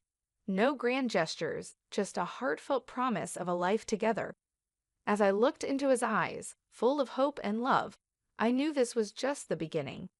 The evening I was set to meet James's family, I was very nervous. Their grand mansion loomed large as we approached, a reminder of the different worlds James and I came from. James held my hand, giving me a reassuring look. "Just be yourself, Laura. That's all you need to be." I smiled weakly, trying to calm my nerves. "I just hope your mom doesn't think I'm out of place." James sighed, a hint of concern in his eyes. "Mom can be a bit much. Just remember, I'm here with you." As we entered the fancy dining room, James's mother, Shirley, a tall woman with a stern look, greeted us. Her eyes quickly scanned me, a flicker of disapproval crossing her face. "So this is the young lady who has captured my son's heart. Interesting choice, James." Dinner was elaborate, with dishes I couldn't even name. James's mother, ever the gracious host, offered me a plate with a sly smile. "I suppose these dishes might be a bit too sophisticated for your taste, Laura. We can get something simpler if you'd prefer." I felt embarrassed but managed a polite decline. "No thank you, I'm always eager to try new things." As the evening went on, her comments became more pointed. She eyed my dress, a simple but neat outfit, and continued to make subtle remarks. I had thought it was appropriate. Is that what passes for evening wear in your town? It must be challenging to find good clothes on a modest budget. James tried to change the subject, but his mother was relentless. "Tell me, Laura, what do your parents do? It's always fascinating to learn about different walks of life." I answered, feeling her judgment. "My father is a carpenter and my mother is a school teacher." "Oh, how quaint," she replied, her voice dripping with condescendence. "Hardworking people, I'm sure, but I suppose they couldn't offer you much in the way of a financial head start." The meal continued with her taking jabs at my small-town upbringing, my parents' humble jobs, and even my salary, which she somehow knew about. Each comment was polite but sharp enough to hurt. James was visibly uncomfortable, and his attempts to defend me only seemed to amuse her more. As we left, James's father, Richard, pulled me aside and offered a kind smile. "Laura, you handled yourself well. Don't let her get to you, she'll come around." In the car, James apologized profusely. "I'm so sorry, Laura. I didn't think she'd be this harsh." I sighed, feeling a mix of hurt and determination. "It's okay, James. I knew it wouldn't be easy, but I love you, and that's what matters." That night, as I lay in bed, the sting of his mother's words lingered. But beneath the hurt, a resolve was building. This was more than just about fitting in, it was a test of our love and my strength, and I was ready to face it head-on. As the wedding day approached, the air was thick with excitement and growing tension. Shirley, who had taken it upon herself to oversee the preparations, seemed to find pleasure in belittling my ideas and choices at every turn.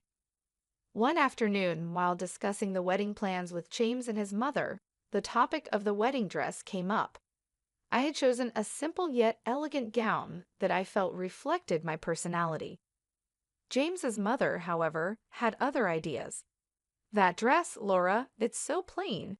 Don't you want to make a statement on your big day? After all, you're marrying into the family, she said, her voice laced with a patronizing tone. James squeezed my hand under the table, giving me a supportive look. Mom, Laura looks beautiful in that dress. It's her choice, and it's perfect. But his mother was relentless. Oh, James, let's be realistic. This is a high-profile event. People expect a certain standard. Laura, dear, you should consider something more fitting of our family's status. I tried to keep my voice steady, though her words stung. I appreciate your concern, but I really love my dress. It's special to me. She waved her hand dismissively. Well, it's your day, I suppose, but remember, it's not just about you. It's about how you represent us, too. As the days went by, her comments became more frequent and hurtful. Marian criticized the flower arrangements, the menu choices, and even the invitations. Each remark was a subtle dig at my background and my inability to meet her high standards. James and I often talked about this late into the night. I can't believe she's being so difficult, James would say, frustration clear in his voice. I wish she could just see how amazing you are and how happy you make me. I would lie there in his arms, feeling a mix of love and sorrow. I knew it wouldn't be easy marrying into your family, but I didn't expect it to be this hard. The wedding day dawned bright and clear, a stark contrast to the turmoil inside me. My parents and I had worked hard to make everything perfect despite Marian's constant criticisms. As I dressed in my simple but elegant gown, I hoped the day would pass without incident. The ceremony was beautiful, filled with love and heartfelt vows. James's eyes shone with affection and promise as we said our I do's. However, looming over the joyous occasion was the apprehension of the reception to follow, especially the speeches. As expected, Marian took the microphone, commanding the room's attention. The air was thick with expectation as she began to speak. Ladies and gentlemen, she started, her voice loud and clear. Today we have gathered to witness the union of my son James with Laura, a person from a different circle. Whispers spread through the guests, and I felt a cold shiver run down my spine. She continued, her words sharp and unyielding. While some may commend James for his charitable heart in lifting a beggar from the streets, we must be cautious. It's essential to keep our family's reputation and standards high, not let them be diluted by those who are clearly freeloaders seeking to elevate their status by clinging to a family of higher standing. The room fell into a stunned silence. My parents looked at me, their faces a mix of shock and hurt. James's face was a mask of disbelief and anger. The guests, a mix of our friends and James's high society acquaintances, looked on uncomfortably, unsure of how to react. My heart sank, and a deep shame washed over me. Her words were not just insults, they were meant to belittle and humiliate me in front of everyone we cared about. As she finished her speech with a forced toast to our future, the applause was hesitant and quiet. The room was wrapped in an awkward silence, the joy of the occasion spoiled by her venomous words. James stood up, his voice trembling slightly. "I'm sorry, Laura. This isn't what I wanted." His eyes were filled with love and sorrow. I looked around at the shocked faces of our guests, feeling incredibly humiliated. Her words cast a heavy shadow over what was supposed to be the happiest day of our lives. The tension lingered after James's mother's harsh speech. Then his grandmother, Mrs. Joyce, a respected and authoritative figure in the family, requested the microphone. Her composed demeanor and serious expression immediately drew everyone's attention. "Good evening," she began, her voice clear and firm. "I have something important to say. Laura, you have faced unfair criticism today, criticism that no one deserves, especially not on their wedding day." I looked up in surprise, and James beside me seemed equally astonished. Mrs. Joyce then turned to Shirley. "It seems we have forgotten our own past and where we come from. Let me remind everyone here, especially you, that before you were the lady of this house, you were a maid working under this very roof. It was here that you met your husband." A hush fell over the room. James's mother's face turned pale, her eyes widening in shock and embarrassment. Mrs. Joyce continued, her tone firm. So, for a former maid to stand here and scorn someone for their humble beginnings is not only ironic but deeply hypocritical. I could hardly believe what I was hearing. The room was silent, every guest hanging on to Mrs. Joyce's every word. You, who rose from poverty, should be the last person to judge or belittle another based on their background. We should be proud of Laura's integrity and strength, not deride her for it. The guests shifted uncomfortably, and whispers began to circulate. Shirley sat motionless, the impact of Mrs. Joyce's words clear on her face. In this family, we value character over wealth, kindness over status. Laura exemplifies these values, and I am proud to welcome her into our family, Mrs. Joyce concluded, her gaze softening as she looked at me. The room erupted into applause, a stark contrast to the earlier muted response. Shirley sat there, completely humbled, her earlier arrogance replaced by a visible sense of shame. I didn't feel sorry for her, James whispered to me. I never expected Grandma to stand up for us like this. I squeezed his hand, feeling a mix of relief and gratitude. She's amazing. The rest of the evening felt lighter, the air cleared by Mrs. Joyce's honest defense. Guests approached with warm congratulations and sincere smiles. I felt like they were all on my side, and it felt great. As we left the reception hand in hand, I felt a renewed sense of confidence and belonging. Mrs. Joyce's words had changed everything, breaking the cruel plans of a not-so-smart woman. The days after the wedding were filled with unspoken tension in James's family. It all came to a head during a family meeting at Mrs. Joyce's house, where the air was thick with expectation and apprehension. As we gathered in the grand living room, Mrs. Joyce began without hesitation, her voice firm and unwavering. What happened at the wedding cannot be overlooked. The way you spoke to Laura was disgraceful. She addressed Shirley directly, her eyes sharp. James's mother, usually so composed, looked smaller somehow, her usual confidence diminished. Joyce, I've already apologized to Laura, she said, her voice tinged with a hint of defiance. It's not just about an apology, Mrs. Joyce retorted. Your actions reflect on this entire family. You've become accustomed to a lifestyle funded by the family's money without appreciating its value. James's father nodded in agreement, his expression serious. My mother is right. You've lost sight of what's important.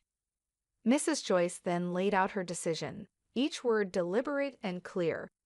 I've decided to cut off the financial support you've been receiving. It's time you start contributing to this family instead of just taking. You'll need to find a job and learn to live within your means. The shock on Shirley's face was evident. She turned to her husband, seeking support. You can't agree with this. She can't just cut me off like this. But Richard surprised her. I stand with my mother on this. You've gone too far this time. It's for your own good.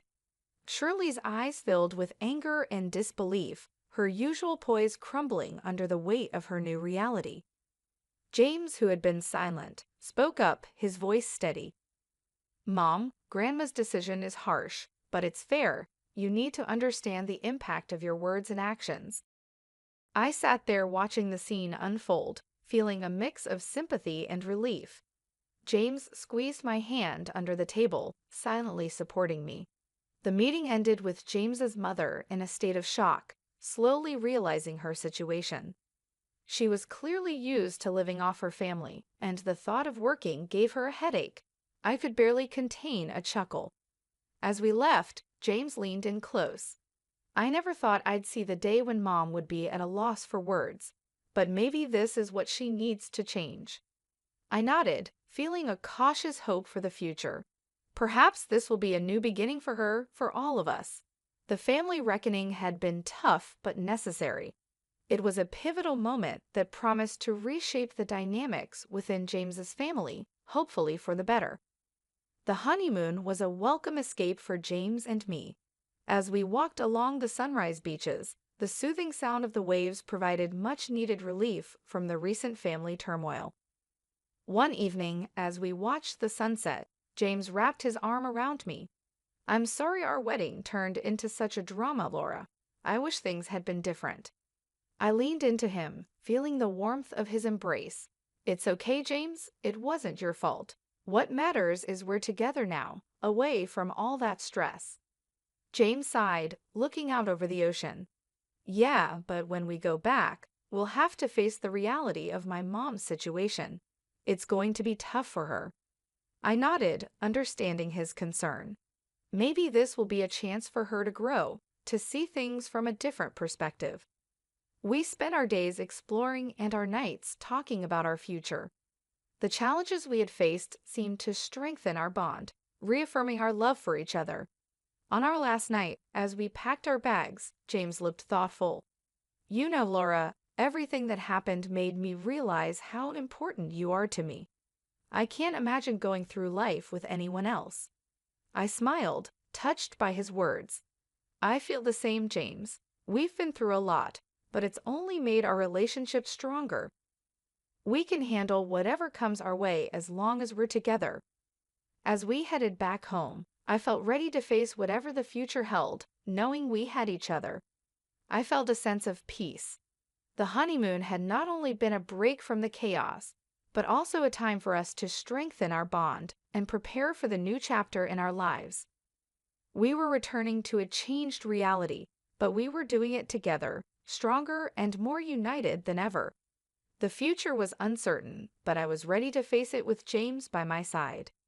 Coming back from our honeymoon, James and I were unsure of what awaited us at his family home. The car ride was quiet, both of us lost in our thoughts about the new family dynamics. As we arrived, the first thing we noticed was the absence of James's mother. Inside, we were greeted by his grandmother, Mrs. Joyce, who wore a knowing smile. "Welcome back, you two. I suppose you're wondering about the changes here," she said, her tone light but with an undercurrent of seriousness. "Yes, where's Mom?" James asked, looking around. Mrs. Joyce took a deep breath, her smile still in place. "Well, after you left, Shirley caused quite a scene, demanding that I restore her financial support. When I refused, she decided to leave. She's now living in a small apartment and, from what I hear, is looking for a job." James and I exchanged glances, the news sinking in. It was a drastic change from the luxurious life she was used to. "And there's more," Mrs. Joyce continued, leaning in as if to share a secret. "Your father is considering a divorce. He's had enough of her antics. It seems like she finally pushed him too far."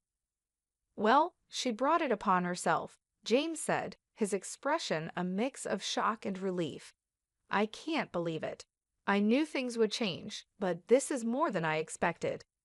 I reached out, touching his arm. "It's a lot to take in, but maybe this is for the best a chance for everyone to start fresh on a more honest footing."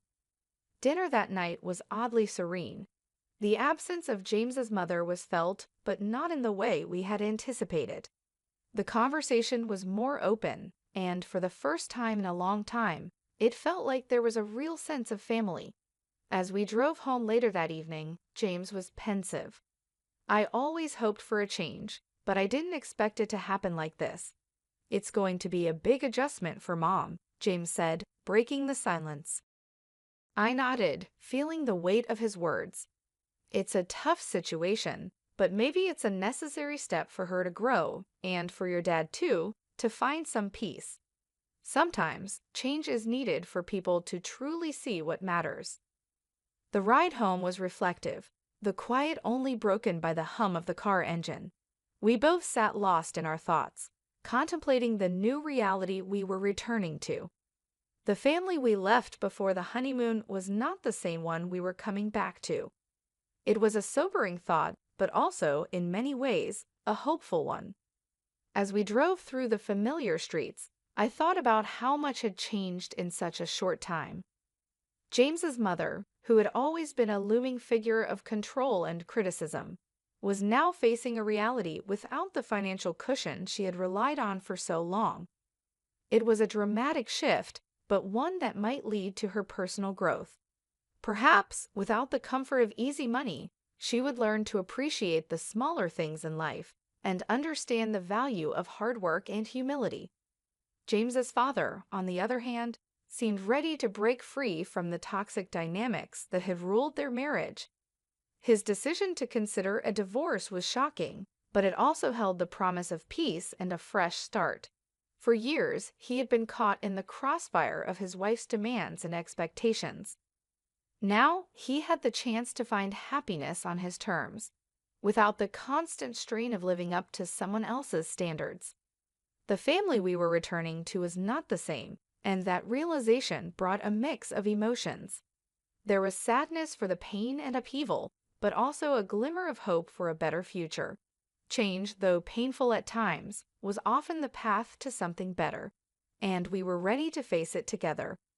As we pulled into our driveway, James turned to me, his eyes filled with a mixture of determination and love. "No matter what happens, we'll face it together. This is our chance to build something new, something stronger." I smiled, feeling a renewed sense of confidence. "Yes, we will. We've already been through so much, and it's only made us stronger. Whatever comes next, we'll handle it." We stepped out of the car, hand in hand, ready to face whatever the future held. The path ahead might be uncertain and challenging, but with James by my side, I felt ready for anything. Together, we would navigate this new chapter, embracing the changes and growing stronger with each step. Hi there, I'm Laura. I'm 27 years old, and I recently found myself navigating life as a newly divorced woman after separating from my husband, Larry. Our love story began back in college, where we shared classes and quickly fell in love. We had a strong bond, but there was always a shadow over our relationship. Larry's mother, Lily. From the very beginning, Lily seemed to harbor an inexplicable dislike for me. She was always meddling in our relationship, offering unsolicited advice, and making me feel unwelcome. I expressed my concerns to Larry many times, but he struggled to confront his mother. He was torn between his loyalty to her and his love for me. Eventually, I resigned myself to endure Lily's criticisms, believing that Larry might have been unknowingly sharing too much with her, giving her fuel to criticize me. Our relationship faced many challenges, with frequent arguments about his mother's influence. But over time, Larry began to understand my perspective and stopped sharing the intimate details of our life with her. After 5 years of dating, we got married, much to Lily's dismay. Despite her attempts to interfere with our marriage, we managed to distance ourselves from her toxic presence for a while.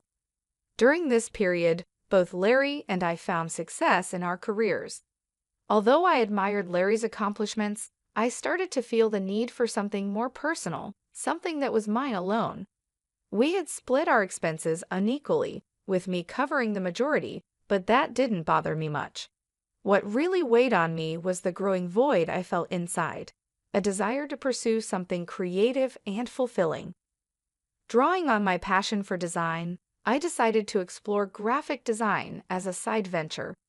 It became a personal project, something I could call my own, and I kept it under wraps for a while, nurturing it quietly as I figured out where it might take me.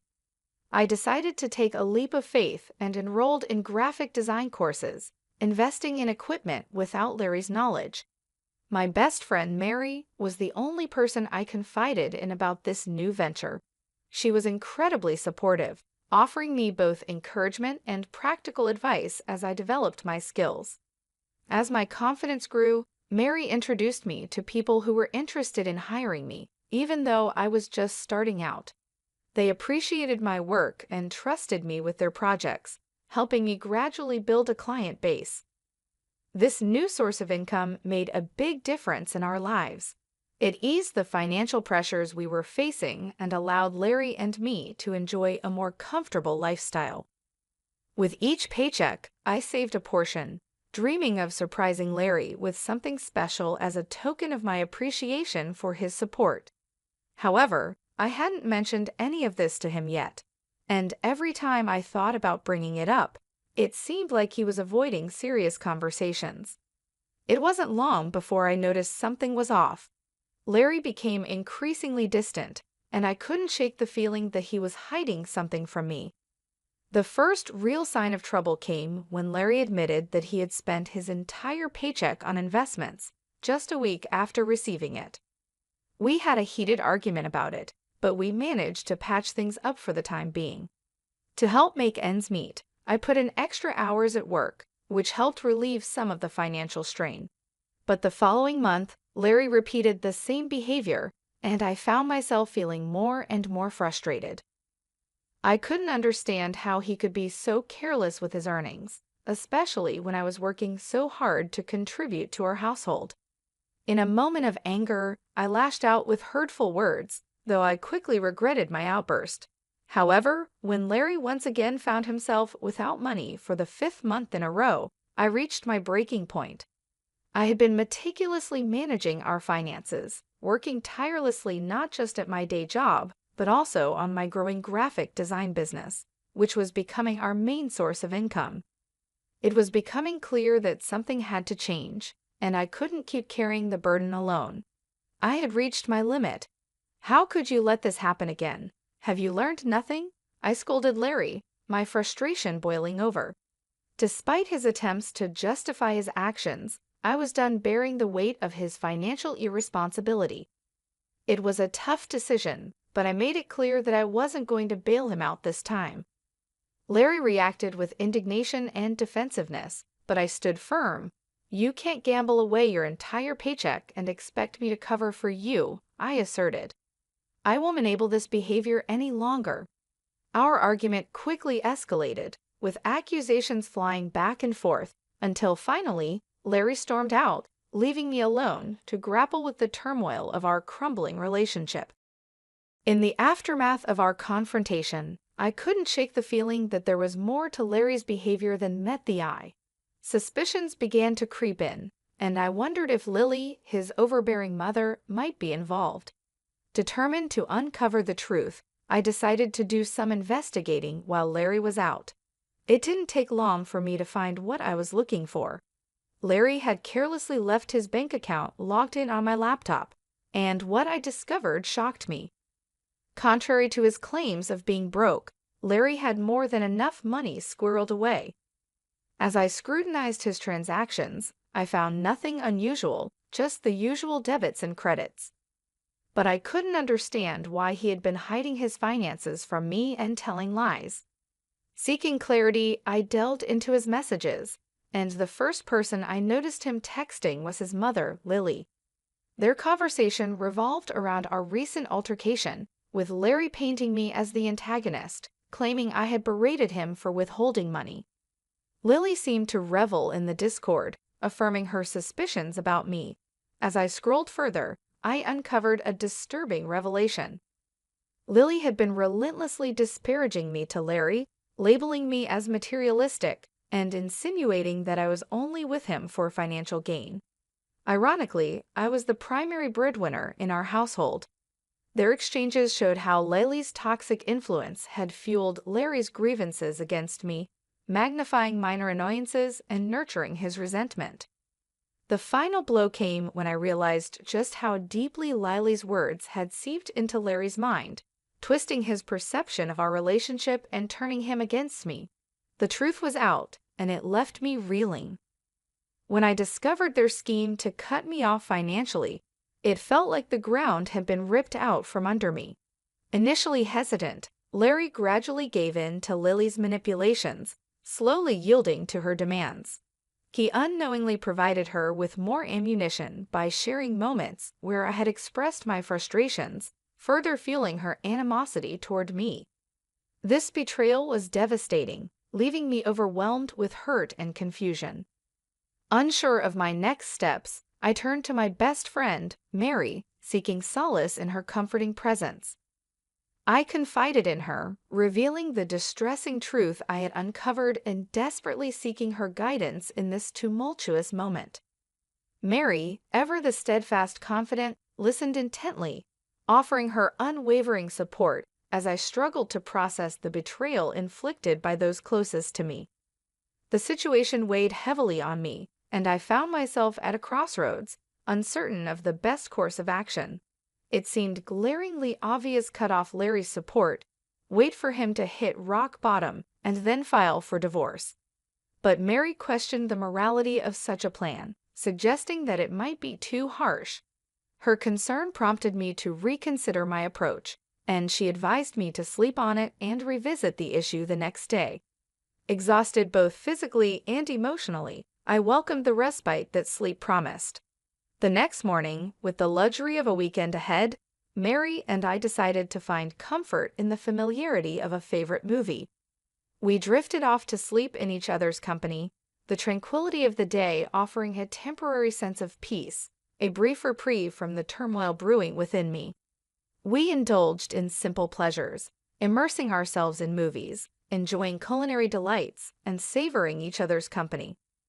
Despite the nagging thoughts of the previous day's revelations, I made a conscious effort to set them aside, prioritizing the much-needed break from the stress and heartache I had been experiencing.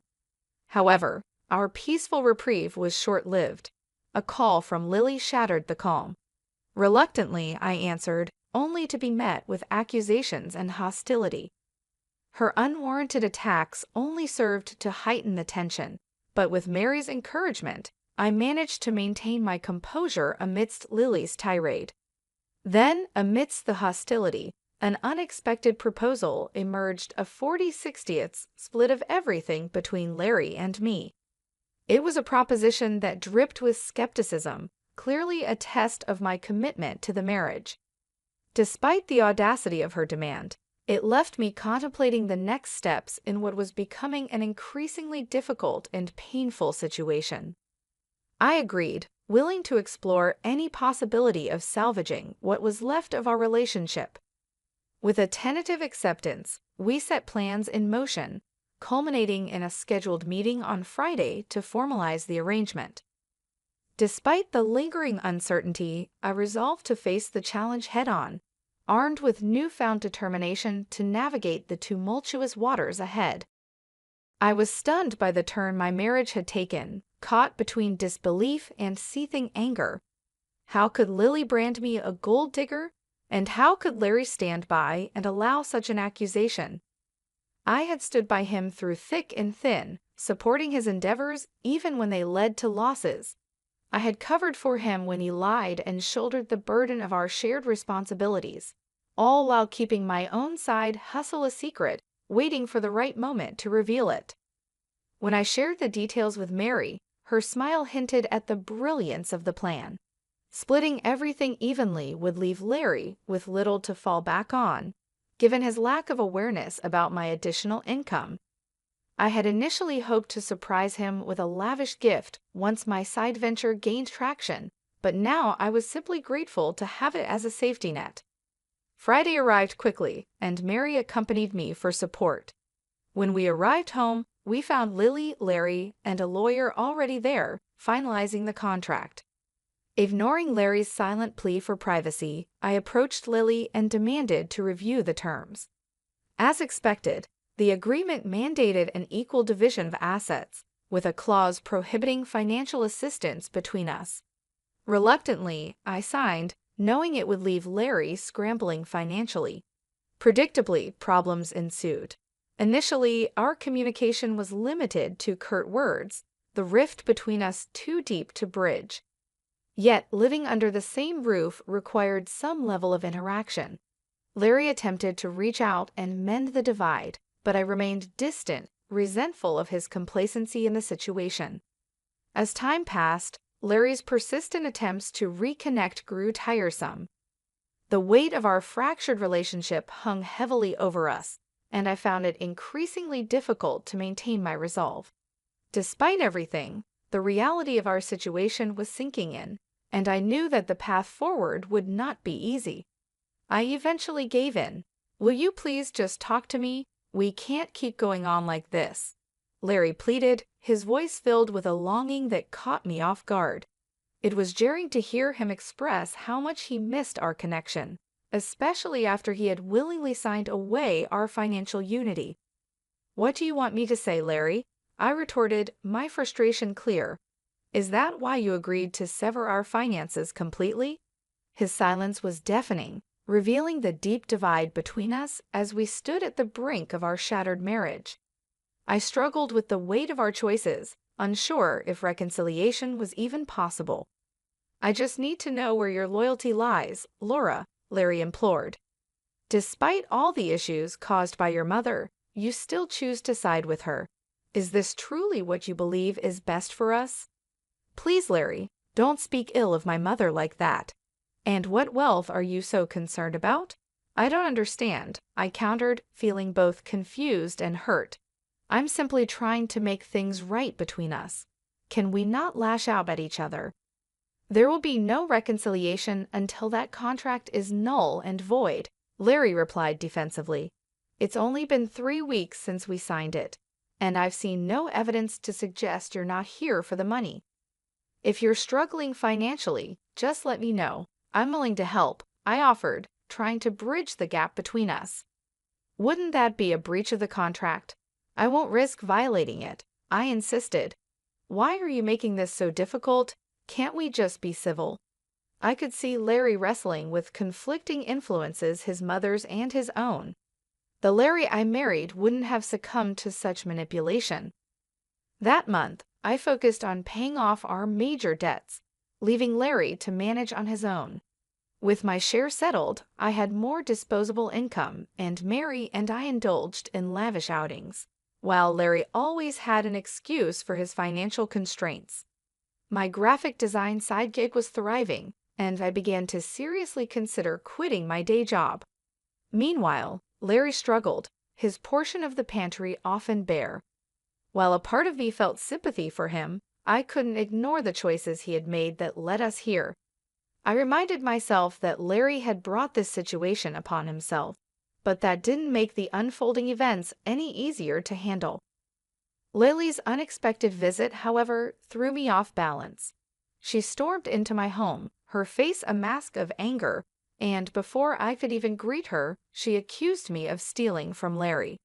The words hit me like a slap in the face. Not only was I confused, but I was also immediately on the defensive. How could she possibly think I was stealing from my own husband?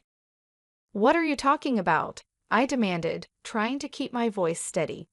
You're accusing me of seeking revenge on Larry because I don't like the contract he made us sign? That's absurd. Your son has been struggling all month, but it's not because I've been stealing his money to fund my outings. He has no money to steal, and you know it. And let's not forget who actually coerced us into signing that contract in the first place. You forced it upon us, and now your son is paying the price. Lily's eyes narrowed, and I could see her temper flaring. Liar, she shouted. I'm calling the police right now.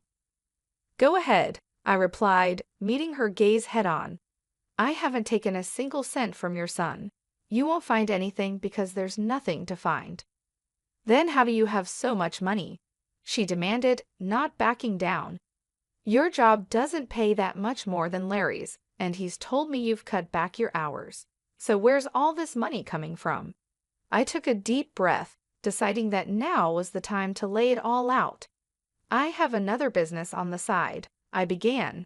A graphic design venture that I've been working on for a while now. I was planning to surprise Larry with it, to show him what I'd accomplished.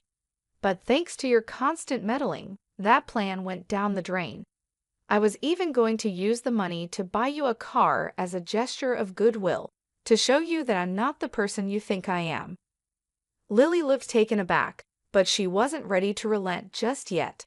How much do you make from this side business? She asked, her voice laced with suspicion.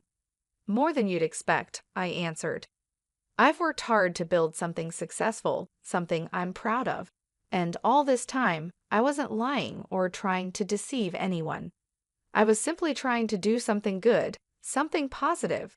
And now, thanks to your interference, everything I've worked for has been jeopardized. If you care so much about your son, maybe you should be the one supporting him instead of tearing down everything I've built. With that, I took a deep breath and reached into my bag, pulling out a set of divorce papers that I had been holding onto for this moment. The sight of them seemed to take Lily by surprise, but I was beyond caring about her reaction.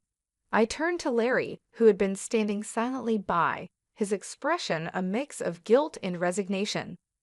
"I didn't want it to come to this, Larry," I said, my voice softening as I addressed him.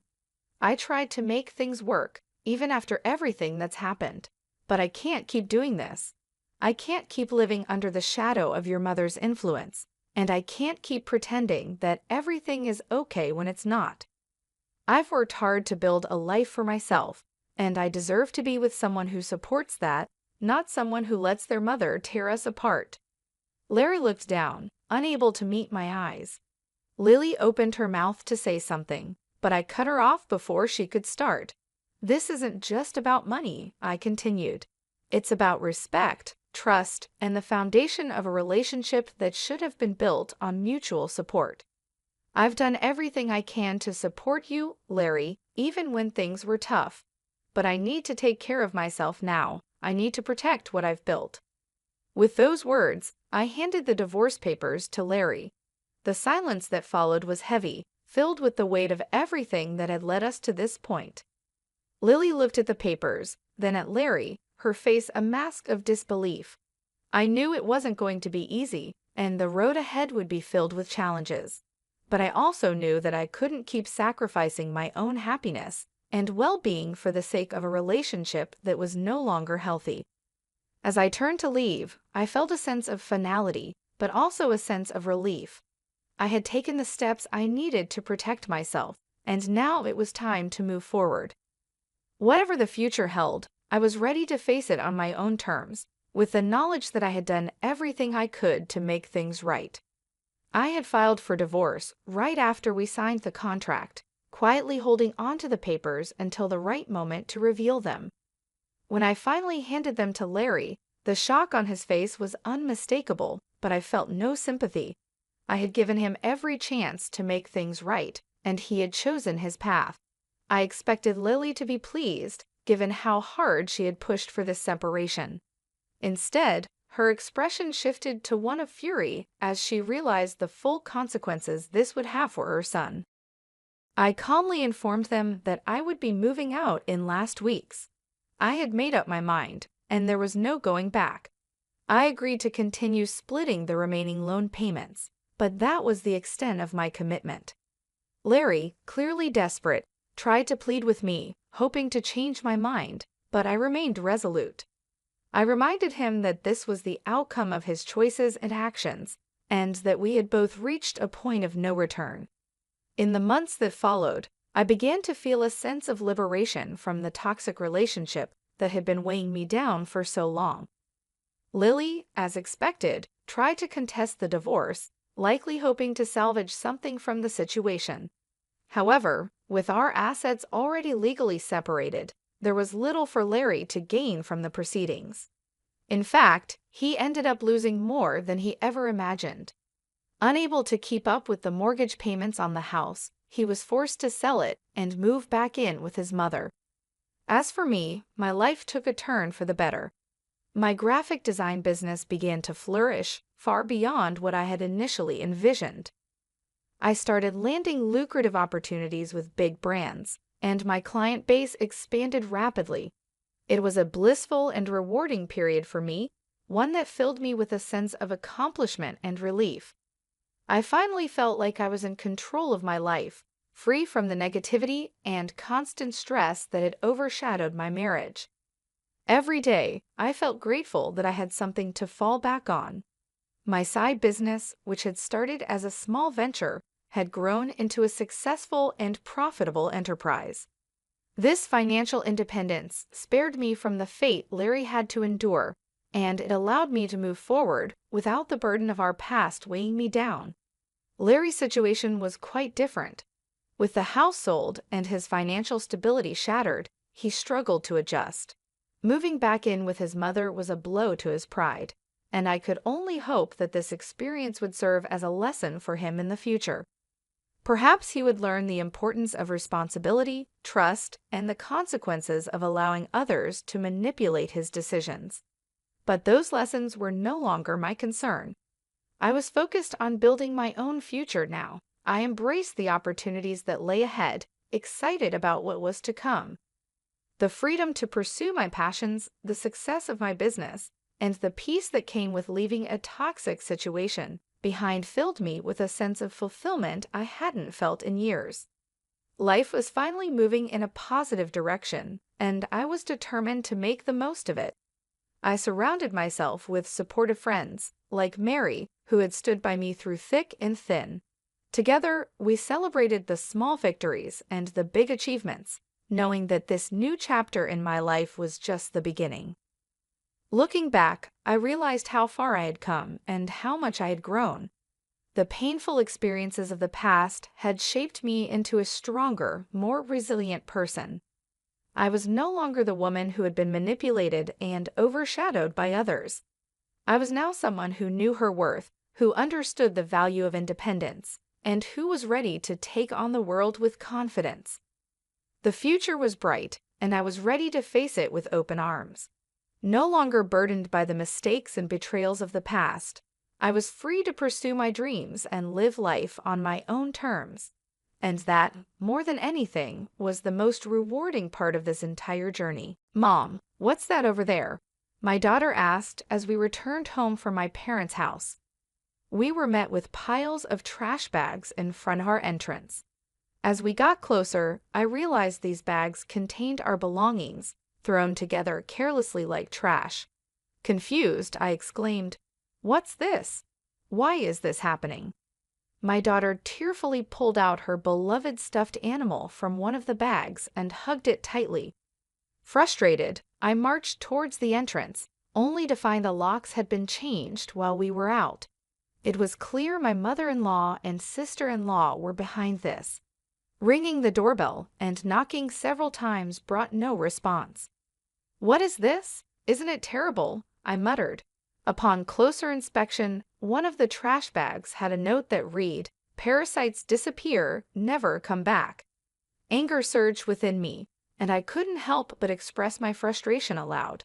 The real parasites are you. This was the worst treatment I had ever received from my in-laws in 17 years. It was unbearable that they were making my daughter feel this way too. My patience exhausted, boiling with anger, I loaded our belongings into the car, and we returned to my parents' house. "I will never come back to this house again," I declared. "I'm looking forward to seeing what happens to the parasites when their host is gone." My name is Olivia. I am currently 45 years old. I live with my husband, daughter, and my husband's mother and sister. I can't say we live happily. I work from home, but this house is never peaceful. The issue lies with my mother-in-law and sister-in-law, Hannah. They have disliked and ignored me for over 12 years. As my daughter Megan grew up, it bothered me less and less. I mainly work as a personal consultant. I started as a fortune teller, but as my blog became popular, I began getting more questions about attracting customers. This led to my current job. I met my husband Jake through a friend's introduction when I was training to be a fortune teller. I work in sales at a pharmaceutical company and also do affiliate marketing as a side job, which is finally starting to take off. Jake gave me great advice on attracting customers when I struggled with fortune telling. Attracted by his kindness, we started dating and got married a year later. Our income wasn't great at that time, but Jake always supported me. I'm so glad I married Jake. I truly felt this way. Living with my in-laws started about a year after we got married. It began when my father-in-law, who had been healthy, suddenly passed away. My mother-in-law felt insecure about the future and asked my husband to live with us. We agreed to live together in exchange for her taking care of the household chores. At first, my mother-in-law welcomed us and was happy. I hoped we would get along well, but I was wrong. 4 months later, she began completely ignoring me, maybe because she was unhappy that I wasn't helping with the housework. Soon, my sister-in-law Hannah also started ignoring me. I didn't mind being ignored, but my mother-in-law's tendency to involve others was challenging. Not only did Hannah hear about it, but even neighbors and relatives were informed that my daughter-in-law stays at home but says she's working, leaving all the housework to me. If I stayed even a little, she would talk back 100-fold, so I just ignored her. To make matters worse, my mother-in-law would suggest to others, "You better not talk to her too, it'll be troublesome." As a result, people around the in-law house began giving me only cold responses to my greetings. I felt isolated, and it became very difficult.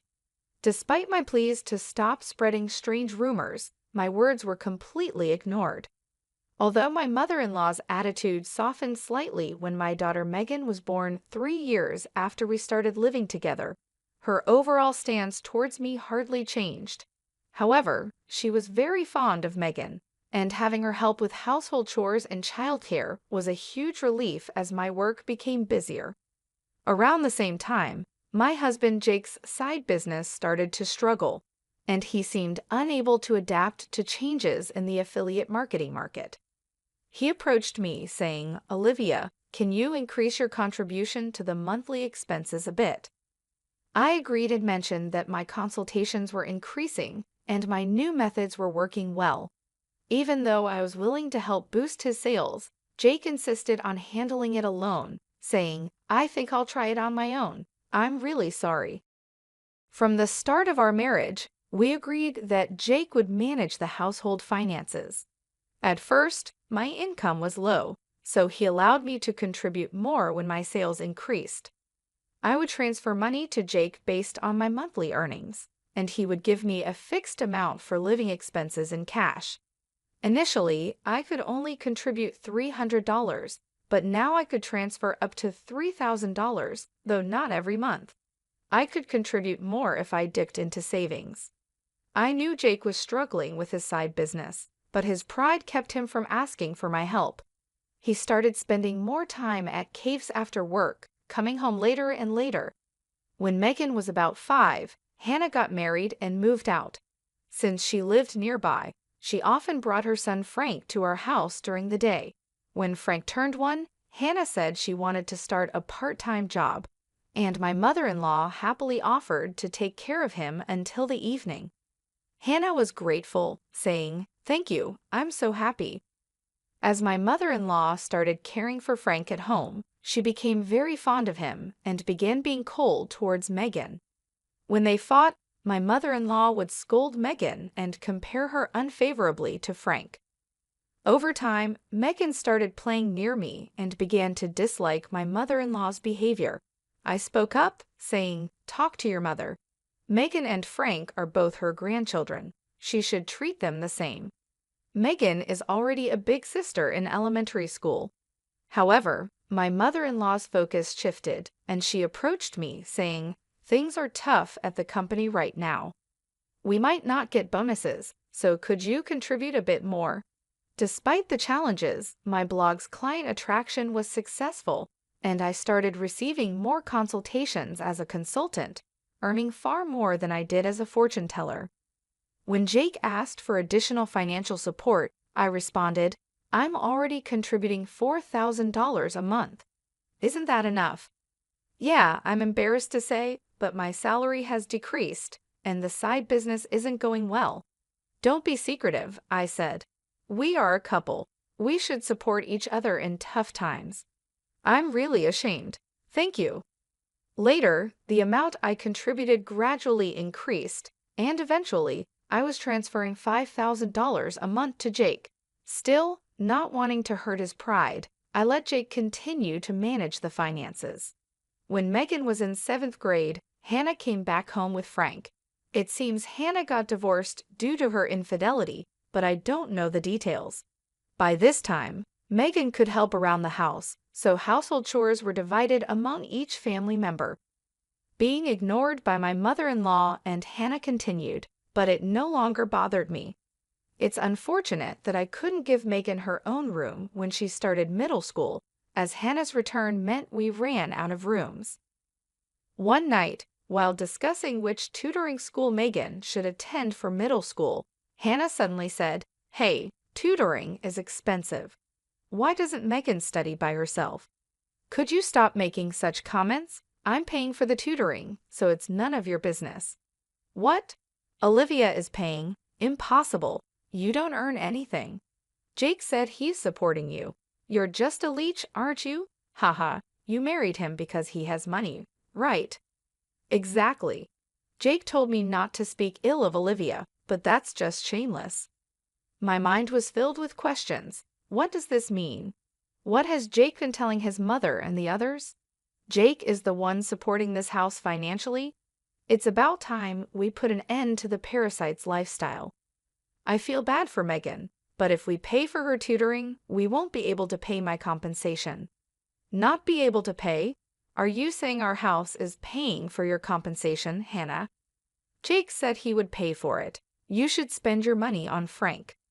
I began to understand the deception and felt my anger rising. My husband had always managed our household finances, and my mother-in-law had taken care of the household chores and childcare until Megan grew up, so I thought they knew I was also contributing to the household expenses. Is Jake bearing all the expenses of this house, including your living expenses and the compensation Hannah is supposed to pay? Be quiet. It's only natural for a family. You're the only outsider here, not related by blood, and yet you act as if living here is your right.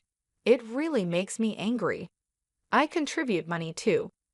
Don't talk back. What you contribute is barely enough for your own food expenses. You hardly have any income, and yet you're so arrogant. I could feel my body trembling with anger. I could see Megan on the side, looking like she might cry. I knew Jake had a lot of pride, but I never thought it would be this bad. In the beginning, Jake was paying for the living expenses and pocket money for my mother-in-law and Hannah, but I had started contributing as well. Now we were living on my income. I needed to talk to Jake properly. Around midnight, Jake came home. He was drunk and seemed cheerful. Can we talk? I didn't know you weren't getting any money from your mother or Hannah. They said you're covering all the expenses of this house.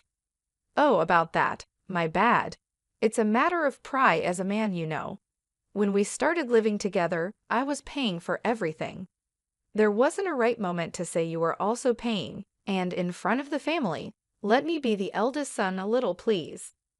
Jake, with a light-hearted tone like in a comedy sketch, put his hands together. Oh, that's right. I'm going to Faye this Saturday. I'll be gone for a week. Take care. Faye? Why? I got invited to a pedal in Faye by a friend I'm doing a side business with. I'm going to make it a success, so cheer for me, Olivia. Well, I'm off to sleep. See you tomorrow. My husband lay down on the mat in a cheerful mood and soon started snoring. My anger wouldn't subside, but recently, with Jake coming home late, we hadn't talked much, and I had no idea about this. I thought he was joking while drunk, but on the weekend, Jake really left with a large suitcase. During Jake's absence, I had the freedom to use the car, so I decided to take Megan back to my parents' house. The next day, a shocking event awaited us. Mom, what is that? When Megan and I returned from my parents' house, there were piles of trash bags in front of the entrance. Upon closer inspection, these bags contained mine and Megan's belongings, carelessly packed like real trash. What is this? Why is this happening? I don't understand. Megan, crying, pulled out her beloved stuffed animal from the bag and hugged it. Furious, I headed towards the entrance. Has the lock changed? It seemed that the locks had been changed while we were out. This must be the work of my mother-in-law and sister-in-law Hannah. I rang the doorbell and knocked several times, but no one came out. What is this? Isn't it terrible? Upon closer inspection, one of the trash bags had a note saying, "Parasites disappear, never come back." I felt a surge of anger from the bottom of my heart. The real parasites are you. I couldn't help but let out a swear word. This was the worst treatment I had ever received from my in-laws in 17 years. They weren't just hurting me, but also making my daughter feel this way. I finally lost my patience. Boiling with anger, I loaded the luggage into the car, and we returned to my parents' house. I will never come back to this house again. I'm looking forward to seeing what happens to the parasites when their host is gone. When we returned to my parents' house, they were shocked. I hadn't told them about being ignored by my in-laws, the money issues, or their attitude towards Megan, not wanting to worry them. My parents said, "There's no need to go back to that house. You should claim compensation from them." They cried with anger and told me to stay with them. My mother's words, "You really had it tough," made me cry too. In reality, I had been trying my best all this time. Enough is enough. I finally decided to confront my feelings. While staying at my parents' house, I contacted a friend who had introduced me to Jake. She was connected to Jake's side business friends. "Are you doing well? I want to ask you something. Do you know if Jake's friends are currently in Faye? That famous entrepreneur Peedle, right? I was invited but wasn't interested, so I declined." "Jake didn't go, did he?" "Yeah, that's right. By the way, I heard Jake quit his job and is now managing a business with his wife. You two must be close." "Ah, yes, that's right," I replied nonchalantly and hung up. Immediately after, I called Jake's company. What my friend said was true, and to my surprise, Jake had quit his job 3 years ago. This meant that for the past 3 years, I had been paying almost all of the living expenses for my in-laws. Looking back over the years, I suddenly felt hollow. A week later, I received a laid-back message from Jake saying he was back in the USA. After continuously ignoring him, I stopped hearing from him altogether. He must have heard the news back home. Expecting persistent contact from Jake, I hired a detective to investigate him. The investigation revealed that Jake, dressed in a suit in the morning, spent his afternoons gambling and evenings at a woman's house. So I asked for an investigation into his infidelity as well. 2 weeks later, Jake called me. It must have been close to his former company's payday, and he was panicking. "Olivia, sorry. I couldn't contact you. I'm sorry for what my family did. I heard they kicked you out, and I was thinking, why did it come to this?" "Really? Did you tell the truth to your mother and Hannah?" Jake quickly changed the subject and said something unbelievable.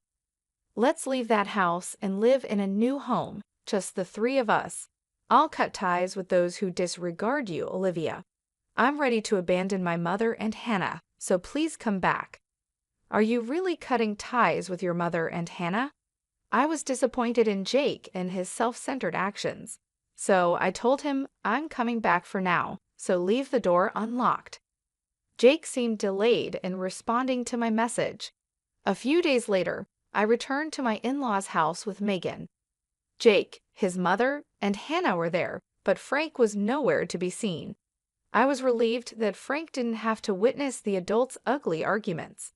When Jake made some remarks, I ignored the displeased pair and took out a divorce form from my bag. I confronted the surprised Jake. "I heard you quit your job without telling me. Since we're supposedly managing a business together, does that mean the $5,000 I've been transferring every month was actually your salary?" Jake tried to excuse himself. "No, that's not it. I told you the business was in trouble, right? So I decided to quit before getting fired." "Really? I heard you quit 3 years ago, right? I called your company and it's still not bankrupt." Jake fell silent. I pressed further. "By the way, what role do you play in our joint business? Management? Are you the accountant?" Jake became increasingly uneasy and started sweating. "Jake is supporting the whole family, isn't he, Mother? He quit his job, his side business isn't going well, and yet it's a mystery where the money is coming from.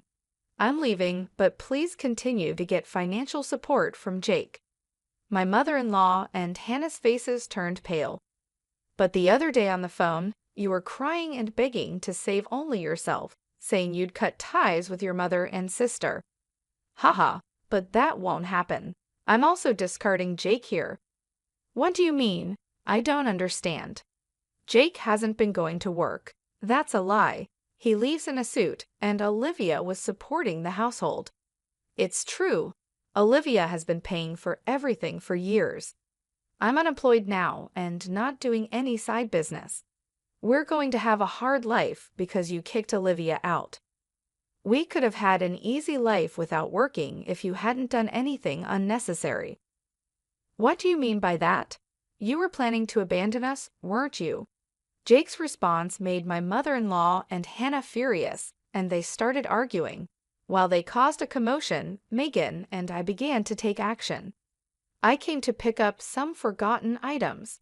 I took a cleaning robot bought within the last 5 months, an expensive microwave favored by my mother-in-law, and the beauty device Hannah had gotten from Jake. Wait, that's mine. This is mine since I bought it with my money, or you can pay me back for it. Hannah fell silent at my words. Then I searched for and gathered my belongings from their rooms. The items they had put out did not include my expensive brand bags and accessories. Why are you taking that too? This is mine. I ignored their complaints and sweet talk. Finally, I dropped a bombshell on Jake. Oh, I forgot. I plan to claim compensation from your mistress, Lauren. Tell her it's no use running away. What? How do you know about her?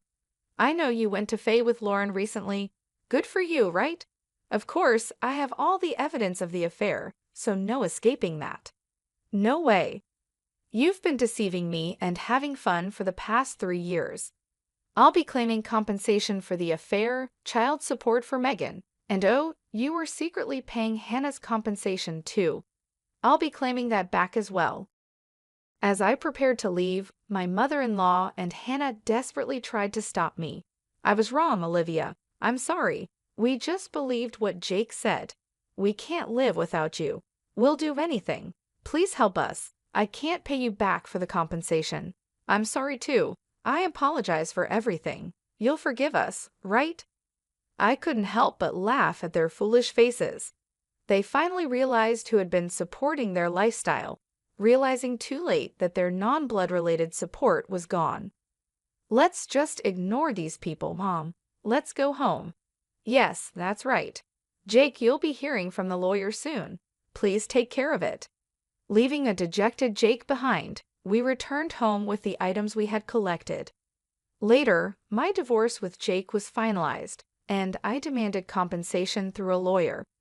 I received many apologies and pleas for reconciliation from my mother-in-law and Hannah, but I ignored them all. Surprisingly, there was still some inheritance left from Jake's father.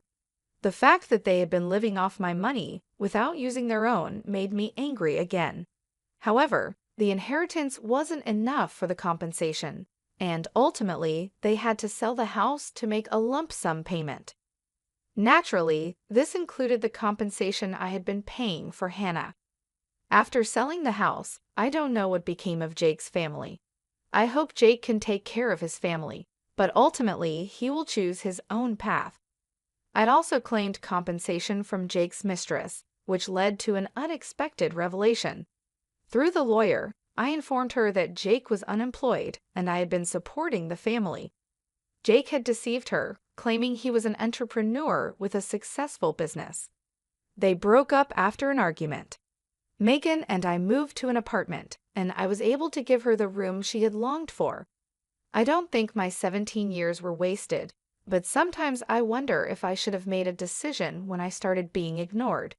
Now I feel happy that my home is a peaceful place. I can still feel the sting of his hands shoving me to the floor, the coldness in his eyes as he threw me out like garbage. This is what my 61st birthday has come to. My own son treating me like I'm nothing. Like I haven't spent my entire life loving him, raising him, sacrificing for him. And now, because of that wretched wife of his, he can't even stand the sight of me. Laura, even her name makes my blood boil. From the moment Henry brought her home, I knew she was trouble. The way she looked at me, like I was just an obstacle in her path. The way she whispered in Henry's ear, turning him against me little by little. I warned him not to marry her, begged him to see through her manipulations, but he was blinded by lust, by the idea that she loved him unconditionally. The only thing that woman loves is herself. And now, because of her, I've lost everything, my son, my grandchildren, the family I've dedicated my life to. cast aside like yesterday's trash. As I sit there wallowing, a car pulls up beside me. The window rolls down, revealing the concerned face of my best friend, Nicole. "Megan, what happened? What are you doing out here?" she asks, her voice laced with worry. I can barely choke out the words. "Henry, he kicked me out, said I was crazy and that it was his house now." Nicole's eyes widen in shock, then narrow in anger. "He did what? On your birthday? Oh, honey, get in the car. You're coming home with me." I climb into the passenger seat, my body numb as Nicole drives. She keeps glancing over at me, her brow furrowed. "This is unacceptable, Megan. Henry can't treat you like this. Something has to be done." I shake my head sadly. "What can I do, Mags? He's a grown man. He's made his choice." Nicole purses her lips, a determined glint in her eye. "Maybe so, but that doesn't mean he gets to get away with it. You're his mother, for God's sake. It's time Henry and that wicked wife of his learned that there are consequences for their actions." I turn to her, confused. "What are you saying?" A slow smile spreads across Nicole's face. "I'm saying, my dear, that it's time for a little revenge, and I know just the person to help us get it." As we speed into the night, I can't help but feel a spark of hope. I feel a flicker of something I haven't felt in a long time. Hope. Hope that maybe, just maybe, I can make Henry and Laura pay for the pain they've caused. Maybe karma will finally catch up to them. The day started off well enough. It was my birthday, and despite everything that had happened with Henry, I was determined to make the most of it. I spent the morning tidying up the house, putting up a few decorations, and preparing a special dinner. I even bought a cake from the bakery down the street, the one Henry always loved as a kid. Around noon, I called Henry, my heart fluttering with a mix of hope and nerves. To my surprise, he actually answered. "Hey, Mom, what's up?" His tone was neutral, guarded. I took a deep breath. "Well, I was wondering if you, Laura, and the kids would like to come over for dinner tonight. It's my birthday, and I thought it would be nice to spend some time together as a family." There was a long pause. I could hear muffled voices in the background, like he was discussing it with someone. Finally, he spoke. "Yeah, okay, we can do that. What time?" Relief washed over me. "How about 5 p.m.? I'm making your favorite lasagna." "Sure, see you then," he said, hanging up before I could say anything else. The rest of the day passed in a blur of preparation and anticipation. By the time 5 p.m. rolled around, everything was perfect. The lasagna was bubbling in the oven, the table was set, and the cake was proudly displayed on the counter. Right on time, the doorbell rang. I practically ran to answer it, a huge smile on my face. But the moment I opened the door, my heart sank. Henry stood there with a scowl etched on his face. Beside him was Laura, her lips curled into a sneer. The kids were nowhere to be seen. "Where are the children?" I asked, trying to keep my voice steady. Laura let out a harsh laugh. "We decided it was best they didn't come. Wouldn't want them exposed to any more of your toxic influence." I felt like I'd been slapped. "Toxic influence? What are you talking about?" She stepped forward, jabbing a finger at me. "Don't play dumb, Megan. We all know what a terrible mother you were. The way you turned Henry against his own father, the constant guilt-tripping and manipulation. It's no wonder he wants nothing to do with you." Tears stung my eyes. I looked to Henry, silently pleading for him to defend me, but he just stood there, his arms crossed, saying nothing. "That's not true," I managed to choke out. "I've always loved and supported Henry. I would never do anything to hurt him." Laura's eyes flashed with anger. "Spare us the martyr act. You're just a selfish, vindictive woman who can't stand that Henry has moved on with his life, that he chose me over you." Something inside me snapped. Before I knew what I was doing, I lunged forward, ready to slap that smug look off her face. But Henry stepped between us, grabbing my wrist in a painful grip. "Don't you dare touch my wife," he growled. "You're pathetic, you know that? Coming up with this whole birthday charade, trying to worm your way back in. Well, it's not going to work. We're done with you. With that, he shoved me backward, sending me stumbling. I caught myself on the doorframe, tears now flowing freely down my cheeks. "Henry, please," I whispered. "I'm your mother." But he just shook his head, his eyes cold. "Not anymore. Come on, Laura, let's go."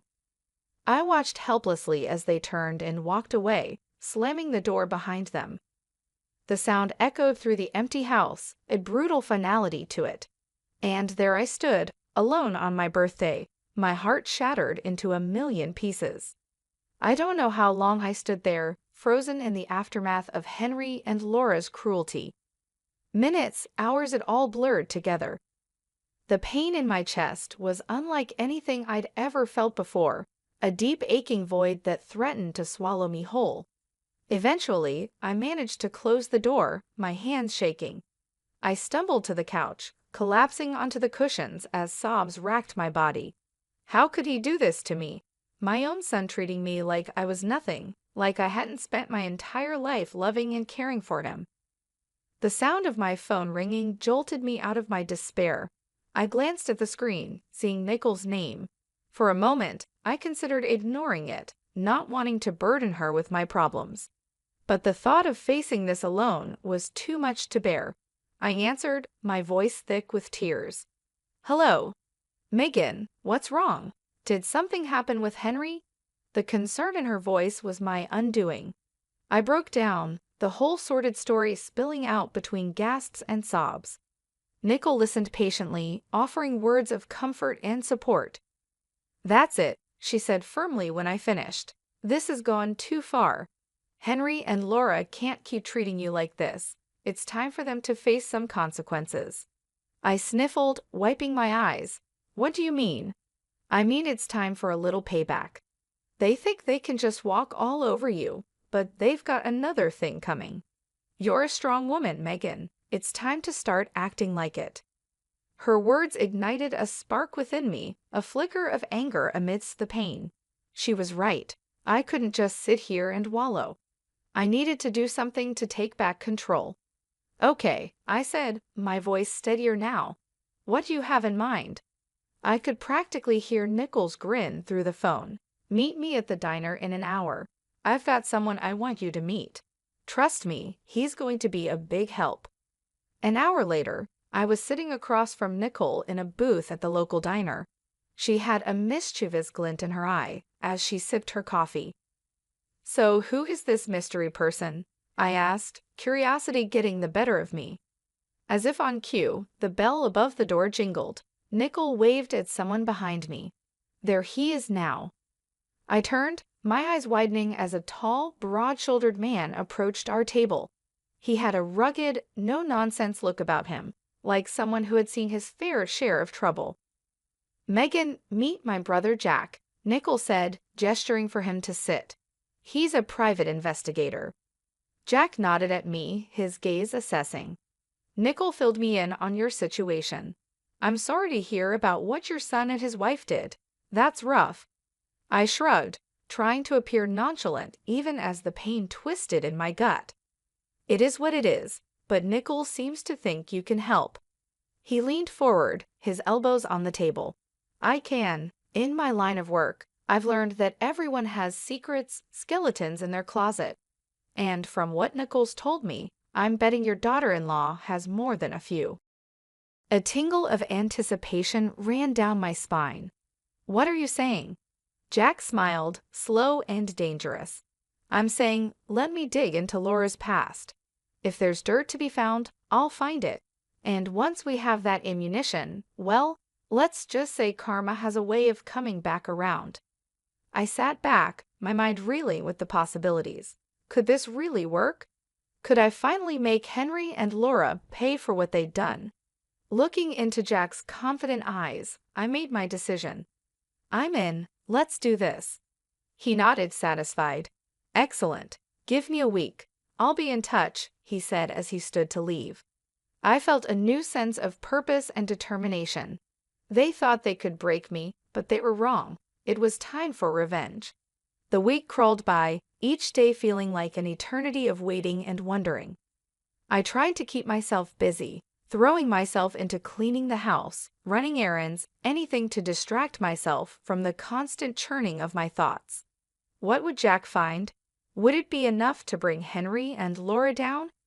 Nicole checked in on me daily, offering words of encouragement and support. She was the only thing keeping me sane, the only person who truly understood the depth of my pain and anger. Finally, on the 7th day, my phone rang. It was Jack. "Megan, it's me. I've got something. Can you meet me at my office in an hour?" My heart leaped into my throat. Of course, I'll be there. I arrived at Jack's office with 20 minutes to spare, my nerves jingling. Nicole was already there, pacing the small waiting area. She gave me a tight hug when I entered. "Are you ready for this?" she asked, searching my face. I nodded, steeling myself, as ready as I'll ever be. Jack emerged from his office, a grim expression on his face. "Come on in, ladies." We settled into the chairs opposite his desk, the air thick with tension. Jack opened a manila folder, spreading out a series of documents and photographs. "So I did some digging into Laura's background," he began, tapping the papers. "And let me tell you, this woman is no saint." He slid a document toward me.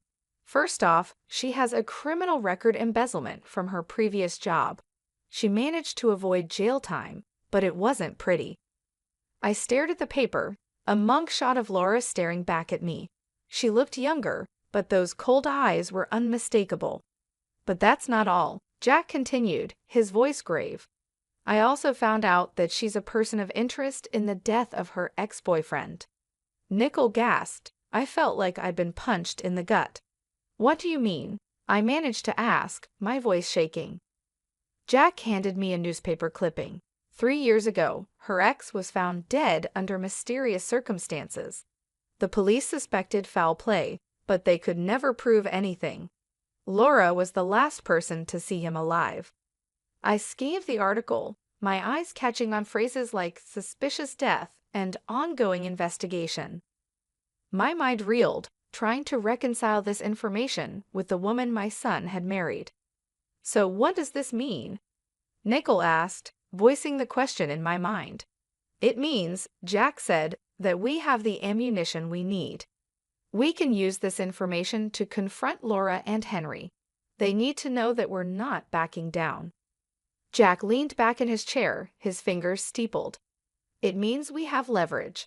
If this information comes to light, Laura's life as she knows it would be over. Her reputation, her marriage, everything." A flicker of hope ignited in my chest. "So what do we do now?" A slow smile spread across Jack's face. "Now we use it. We let Laura know that we have this information and that if she doesn't want it to go public, she needs to convince Henry to make things right with you." Nicole nodded, her eyes gleaming. "And if she refuses?" Jack shrugged. "Then we go to the police. We let them reopen the investigation into her ex's death. One way or another, Laura will face the consequences of her actions." I sat there, stunned, trying to process it all. Could it really be this simple? Could I really make Laura pay for what she's done, for turning Henry against me? Looking at the determination on Nicole and Jack's faces, I felt a surge of strength.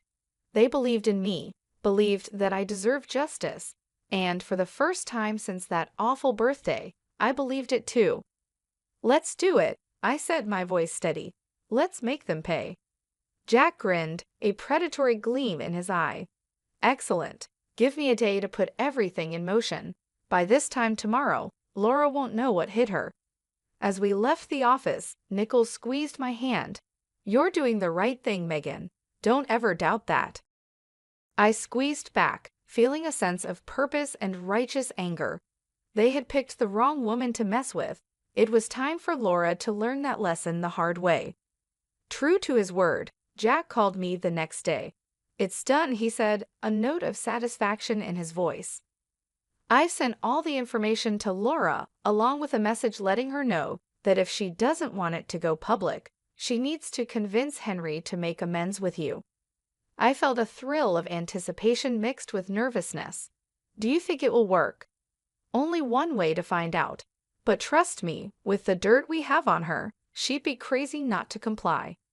I hung up, my mind racing. Would Laura really cave? Would she really force Henry to apologize and make things right? A part of me dared to hope, even as another part whispered that it was too good to be true. Hours passed with no word. I paced my living room, jumping at every sound, convinced it was the doorbell or the phone. But as evening fell, there was still nothing. I was about to give up and go to bed when there was a pounding at the door. My heart in my throat, I opened it to find Henry standing there, his face full of fury. "What the hell did you do?" he snarled, pushing past me into the house. I stumbled back, caught off guard. "What are you talking about?" He turned on me, his eyes blazing. "Don't play dumb. Laura told me everything about the private investigator, about you digging up her past. What, you thought you could blackmail her into making me forgive you?" I stood my ground, lifting my chin. I didn't blackmail anyone. I just let her know that her actions have consequences, that she can't destroy my life and get away with it. Henry let out a harsh laugh. "Destroy your life? Are you serious? You're the one trying to destroy our marriage, our family, first with your constant guilt-tripping and manipulation, and now this." Anger surged through me, hot and bright. "I'm not the one who turned you against me, Henry. That was all Laura. She's poisoned you. Can't you see that? She's a criminal, a liar, maybe even a murderer." For a moment, Henry looked stunned, then his face hardened. "You're unbelievable. You really think I'm going to believe your crazy accusations over my own wife, the mother of my children?" "They're not accusations, they're facts. Jack found proof." "I don't care what your detective friend found," Henry roared.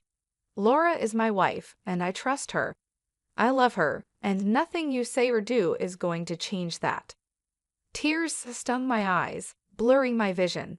"So that's it then? You're choosing her over me, your own mother?" Henry's jaw clenched. "You made that choice for me the moment you decided to pull this stunt. I'm done with you, Mom. Done with your lies, your schemes, all of it." He turned to leave, and panic seized me. I couldn't lose him, not like this. "Henry, please," but he was already gone, slamming the door behind him with a finality that shook me to my core. I sank to the floor, sobs tearing from my throat. It wasn't supposed to happen this way. The truth was supposed to set me free, to bring Henry back to me. Instead, it had only driven him further away. Through my tears, I heard my phone ringing. It was Jack. I answered, my voice thick and shaky. "Megan, what happened? Did it work?" A bitter laugh escaped me. No, it didn't work. Henry, he's gone. He chose Laura." There was a pause, then Jack spoke, his tone determined. "Then we move on to plan B. We go to the police and get them to reopen the investigation into Laura's ex's death." I shook my head even though Jack couldn't see me. "What's the point? It won't change anything. Henry's made his choice." "This isn't about Henry anymore," Jack said firmly. "This is about justice, about making sure Laura pays for what she's done, one way or another." I closed my eyes, exhaustion and grief washing over me. Could I do it? Could I really destroy my son's wife, the mother of my grandchildren? But then I remembered the look in Henry's eyes, the venom in his voice, and the way Laura had smirked, so smug and self-satisfied. They had brought this on themselves, and now they would face the consequences.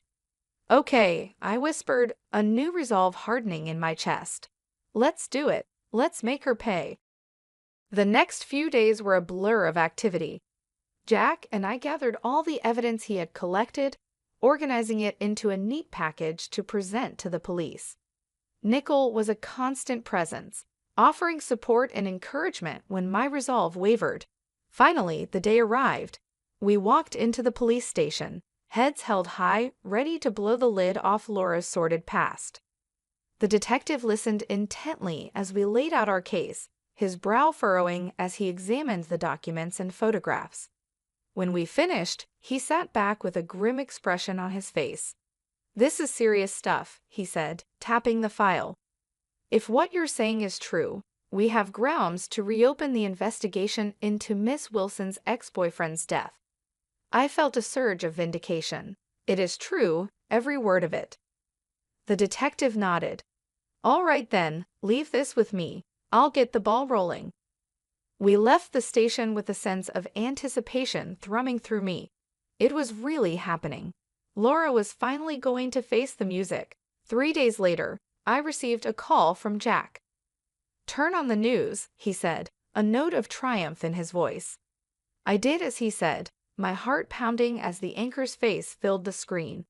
Breaking news, she announced, her expression grave. Local woman Laura Berlin has been arrested in connection with the previously unsolved death of her ex-boyfriend Brian Cox. New evidence has come to light, prompting police to reopen the investigation.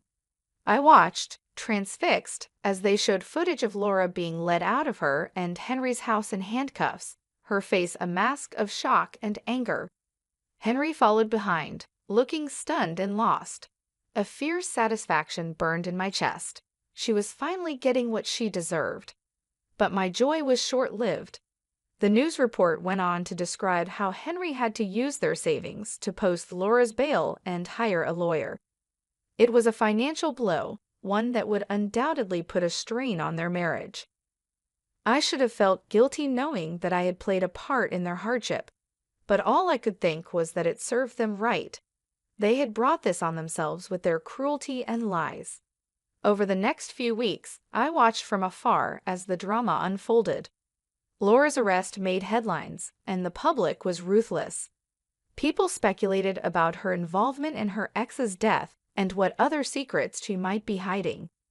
Henry put on a brave face, standing by his wife in public, but I could see the toll it was taking on him. He looked haggard, worn down by the constant scrutiny and whispers.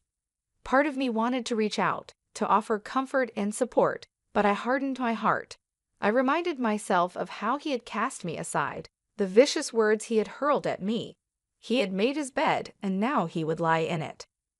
One afternoon, as I was returning from the grocery store, I spotted a familiar figure on my doorstep. It was Henry, his shoulders slumped, his eyes red-rimmed. For a moment, I considered ignoring him, pretending I wasn't home, but curiosity got the better of me. "What do you want?" I asked coldly as I approached, my arms laden with bags. Henry looked up, his expression a mix of exhaustion and desperation. "Mom, I need your help." I raised an eyebrow. "Oh, now you need my help? What happened to being done with me and my schemes?" He flinched as if I'd struck him. I know I said some awful things, but this is bigger than that. Laura's in real trouble, Mom. The evidence against her is bad."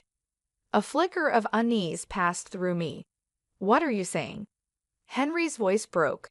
"I'm saying I don't know what to do. The lawyer fees alone are bankrupting us, and if Laura goes to prison, I can't raise the kids on my own. I need you, Mom, please." I stared at him, torn between the urge to comfort and the desire to lash out. He looked so broken, so defeated. But then I remembered the pain he had caused, the way he had abandoned me. I straightened my spine, my voice like ice. "You should have thought of that before you turned your back on me. I'm sorry, Henry, but you're on your own." With that, I brushed past him, ignoring his pleas and apologies. He had made his choice, and now he would live with the consequences. A few days after Henry's desperate visit, I received an unexpected call. It was Laura's mother, her voice tight with barely contained anger. "Megan, I know we've had our differences, but I need to ask a favor," she said, the words seeming to pain her. I felt a flicker of surprise. "What kind of favor?" "It's the kids. With everything going on with Laura's case, Henry's struggling to keep up. He needs a break. I was hoping you could take the children for the weekend." I hesitated, torn. On one hand, the thought of spending time with my grandchildren filled me with longing. It had been so long since I'd seen them. But on the other hand, the idea of doing anything to help Henry and Laura after everything they'd done galled me. "Please, Megan," Laura's mother pressed, as if sensing my reluctance. I know you love those kids. They need some stability right now, and Lord knows they won't get it from Henry or Laura." I sighed, my resolve crumbling. She was right. Whatever issues I had with their parents, my grandchildren were innocent. They deserved better than to be caught in the middle of this mess. "All right," I agreed. "I'll take them for the weekend, but I'm doing this for them, not for Henry or Laura." "Of course. Thank you, Megan. I'll let Henry know to drop them off Friday evening." True to her word, Henry arrived on my doorstep that Friday with the kids in tow. He looked even worse than the last time I'd seen him, his face gaunt and shadowed. "Mom," he greeted me, his voice hoarse. "Thank you for doing this. I really appreciate it." I nodded stiffly, my attention on the children. They looked up at me, their eyes wide and uncertain. "Grandma." My granddaughter cried, breaking into a smile. She rushed forward, wrapping her little arms around my waist. I hugged her back, blinking back sudden tears. "Hello, sweetheart. I've missed you." My grandson was more reserved, hovering by Henry's side. I knelt down, opening my arms. "Come here, buddy. It's okay." Slowly, he stepped into my embrace, his small body trembling. My heart ached for him, for both of them.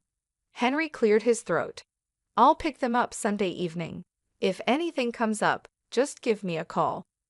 I straightened, meeting his gaze coolly. "We'll be fine. Enjoy your weekend." With a final nod, he left, leaving me alone with the kids. I took a deep breath, forcing a smile. Who wants pizza for dinner? The weekend passed in a blur of laughter, games, and stories. For a little while, I was able to forget the drama and heartache, lost in the simple joy of being with my grandchildren. But all too soon, it was over. Henry arrived to collect the kids, his expression guarded as they gathered their things. My granddaughter tugged on my hand.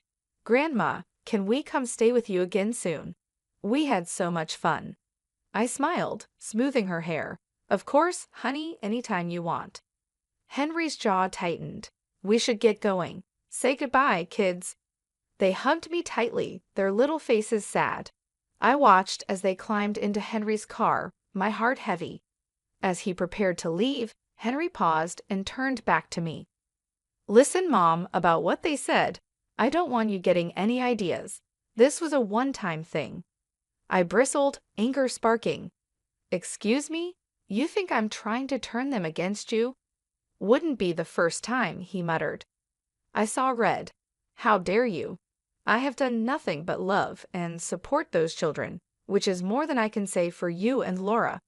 You're so wrapped up in your own drama, you can't even see how much they're hurting."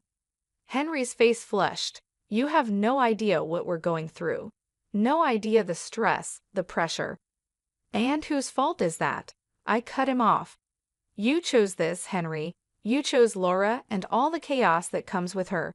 Don't you dare put that on me." He stared at me, his eyes hard. "This isn't over, Mom. I won't let you poison my kids against me the way you did with Dad." With that, he got in the car and drove away, leaving me shaking with rage and hurt. I stood there, watching until the car disappeared from view, a cold determination settling over me. If Henry wanted to play hardball, then so be it. I was done playing nice. It was time to end this once and for all. The day of Laura's trial arrived, cold and gray. I dressed with care, choosing a somber black suit that radiated quiet authority. Nickel picked me up, her face set with grim determination. "Are you ready for this?" she asked as we drove to the courthouse. I nodded, my jaw tight. I've been ready for a long time. We met Jack on the steps, his expression serious. "I've got a surprise for you," he said, leading us inside. I tracked down Brian Cox's family. They're here to testify. I felt a surge of gratitude and vindication. With their testimony, Laura's fate would be sealed. The courtroom was packed, the air thick with tension. I took my seat behind the prosecutor's table, my heart pounding as Laura was led in, her wrists and ankles shackled. She looked pale and drawn, but her eyes still glittered with malice when they met mine. Henry sat stiffly beside her, his face a mask of conflicting emotions. I looked away, focusing on the judge as he called the court to order. The trial was grueling and emotional. The prosecutor laid out the evidence against Laura in detail, painting a picture of a cruel, calculating woman who would stop at nothing to get what she wanted. But it was the testimony of Brian Cox's family that truly sealed her fate. His mother, a frail silver-haired woman, spoke of her son's kind heart and bright future cut short.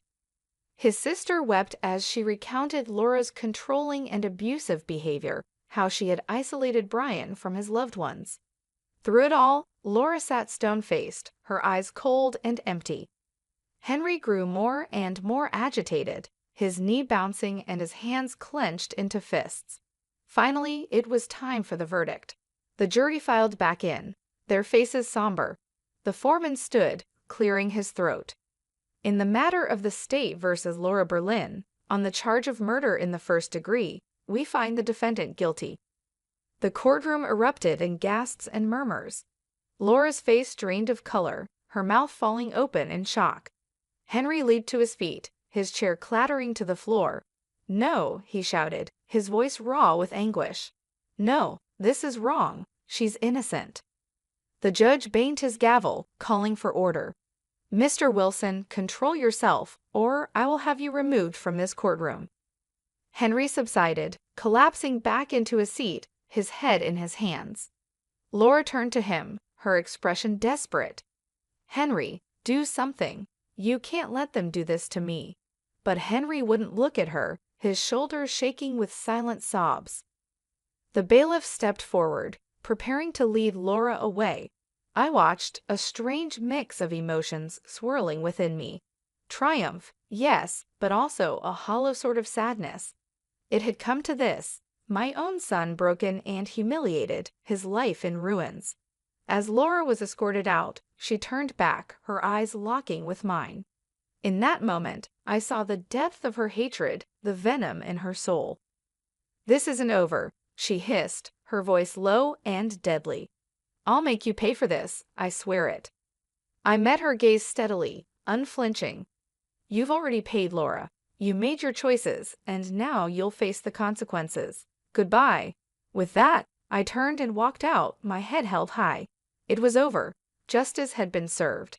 But even as relief washed over me, a sense of sadness lingered. I couldn't shake the lingering unease. Henry's anguished face haunted me, the devastation in his eyes. Had I gone too far? Had my quest for revenge blinded me to the collateral damage? I shook my head, pushing the doubts aside. No, Henry had made his bed, and now he would lie in it. He had chosen Laura, chosen to turn his back on me. Now he would have to live with the fallout. I stepped out into the cold gray day, drawing my coat tighter around me. It was time to move on, to build a new life for myself. A life without Henry, without Laura's toxic influence. A life of my own making. How about that, you poor thing? I've gotten rid of the smell of poverty for you, so you should be grateful. With those words, champagne was thrown in my face with force. This happened when I went to meet my fiancé's family. Instead of being concerned for me, James, my fiancé, started laughing loudly as if he was making fun of me.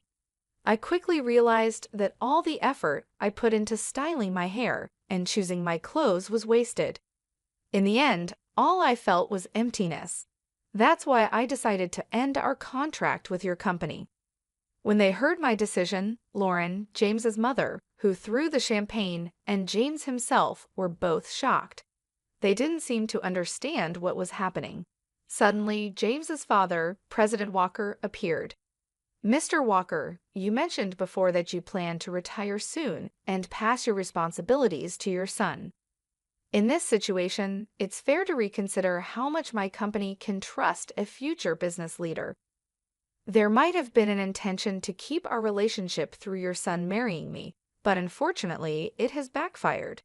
After explaining everything, I quietly left. Lauren, who overheard my conversation with President Walker, was too upset to say anything. But this isn't the end. They will have to face the consequences of their actions. My name is Mariah Carey. I'm 50 years old and have never been married. I've always focused on my work and enjoyed my alone time. With hobbies like reading and watching movies, I've had fulfilling days. Because of this, I never developed an interest in marriage as I got older. But that spring in March, when the flowers were blooming, I received an unexpected marriage proposal. The person who introduced me was Kyle Walker, with whom I had a business relationship. "Miss Carey, I'd like to introduce you to someone. What do you think?" he said. Although I was hesitant at first, I decided to meet the person after being strongly encouraged.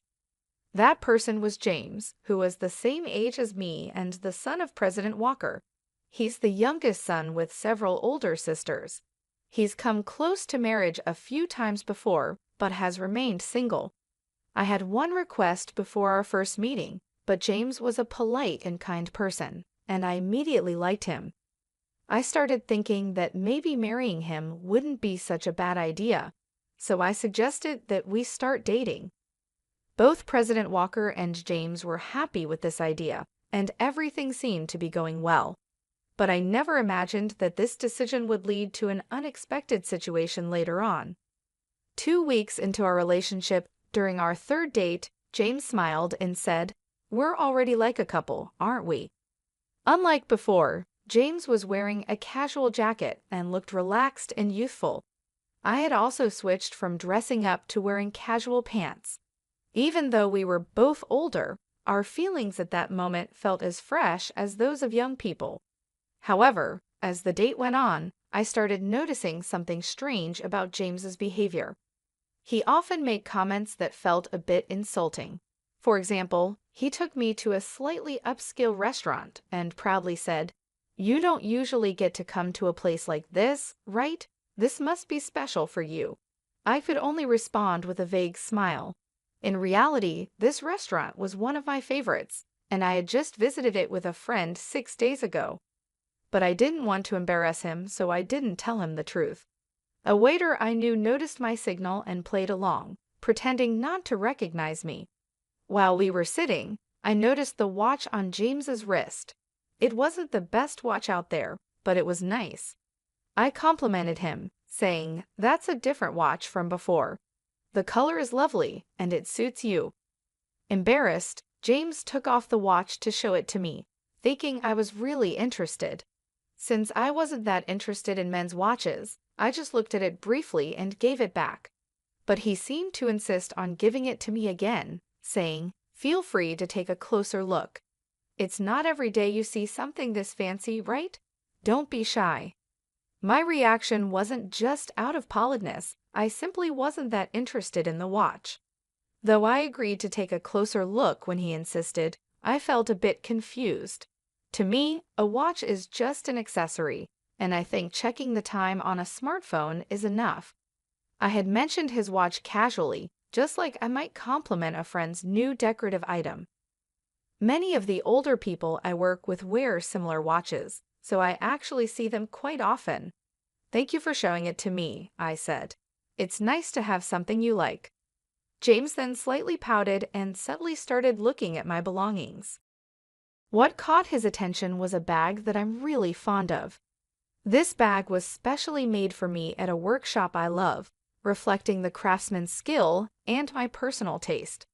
It's very practical and a bit expensive, but to James it seemed cheap. He asked, "Don't you have a proper bag? I think you should have something more prestigious." The bag was custom-made at a German workshop and doesn't have a brand logo. In fact, the craftsman's logo is hidden at the bottom of the bag because I prefer simple designs. It's hard for someone who doesn't know much about women's bags to guess its value just by looking at it. But I couldn't help feeling puzzled by his constant superior attitude. Sometimes I brush it off, thinking he's just a sheltered person who doesn't know much about the world, but the uncomfortable feeling doesn't easily go away. At one point, I thought about reconsidering the idea of marriage, but since we had only met 2 times, it seemed too soon to decide on breaking up. So I decided to wait and see how things would go. Since then, we've continued dating. James does show some immaturity at times, but he's basically an honest person. He no longer acts in that unnatural way he did before. No one is perfect from the start. If you have patience and gradually find harmony, love will eventually grow. I heard an older female celebrity say this on a show I watched, and I found some truth in her words. The following week, we went to a famous hotel buffet for our 5th date. Strangely, James piled 4 or 6 servings of food onto his plate. I lightly commented, "Are you sure it's okay to take so much? It would be a waste if you can't finish it." He suddenly burst into laughter. Wondering what was so funny, he said, "A waste, Mariah? Are you still talking like someone poor? It's okay to take this much. It doesn't matter if I throw it away if I can't eat it all." I made a sour face. It seemed he completely missed the point that wasting food not only costs money, but also inconveniences other customers. The issue isn't just about money. It's about resources and the environment. Aren't you aware of the concept of food waste? It's also inconsiderate to other customers, and eating like that isn't good, I said, my voice more stern than usual. James suddenly shrank back, poking at his pasta with a fork, and muttered, "I'm sorry, please don't be mad. My mom said you might be marrying me for money, and I just reacted without thinking." The word mommy stuck in my mind, and I accidentally repeated it. Referring to one's mother as mommy at his age was unusual and hinted at something odd about his family.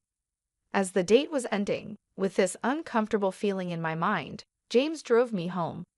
When I was about to get out of the car, he grabbed my hand and said, "Miss Carey, even though I am who I am, would you marry me? Even if not right away, being engaged is fine. I can wait as long as it takes." I was surprised by James's sudden boldness, but soon I began to feel genuine happiness from his actions. Despite the concerns I had about James, his way of asking made me feel joyful. I thought that maybe the things he lacked could be improved after marriage, and I could help guide him into becoming a loving husband.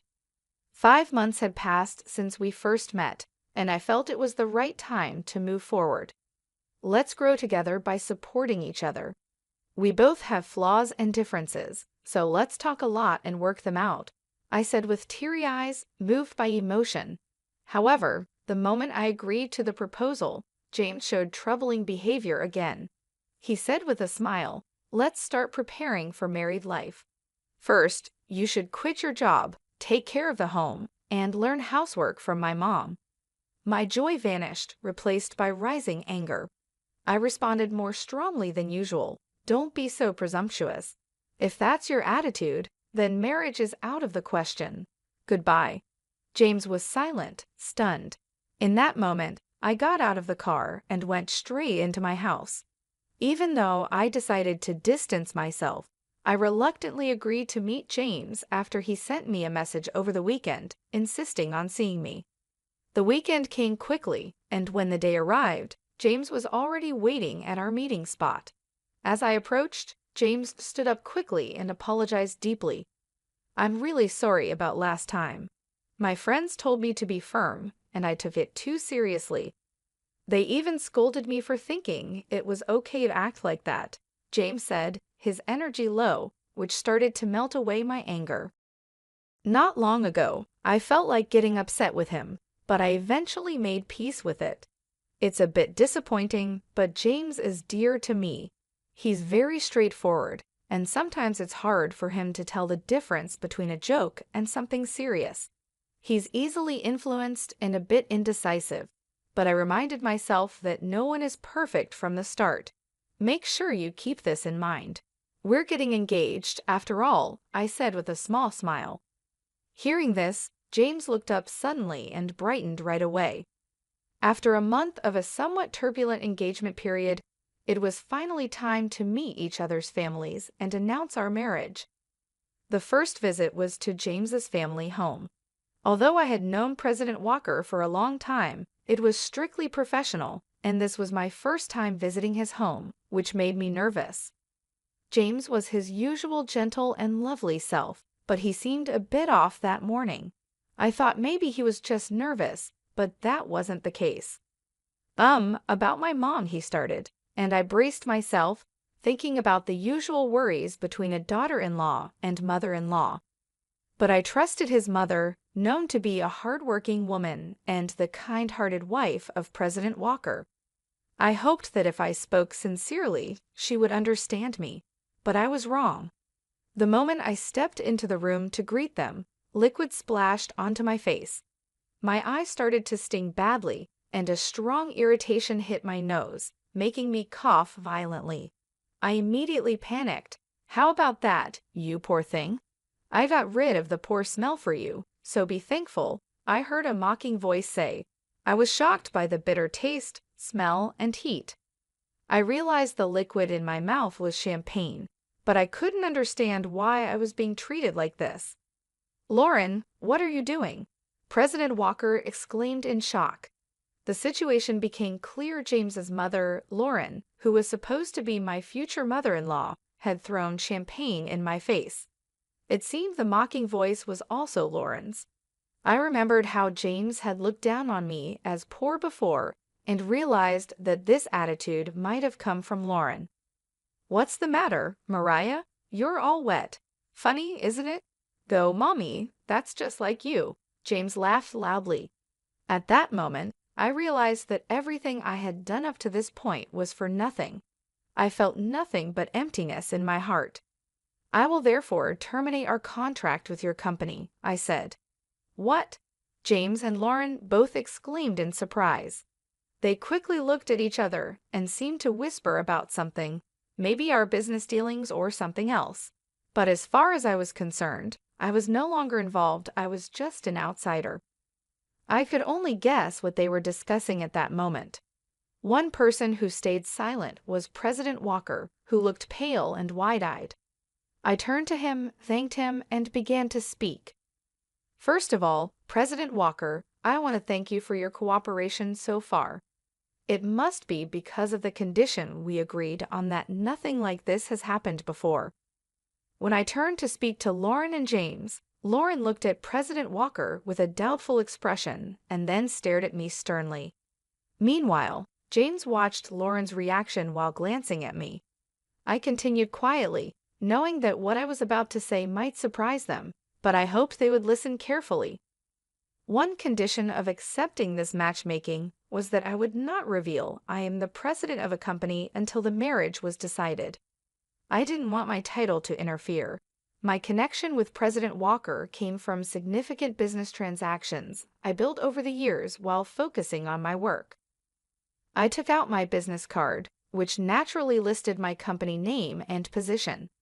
Even those not involved in management would understand the importance of my title. "Hello again, Mrs. Lauren.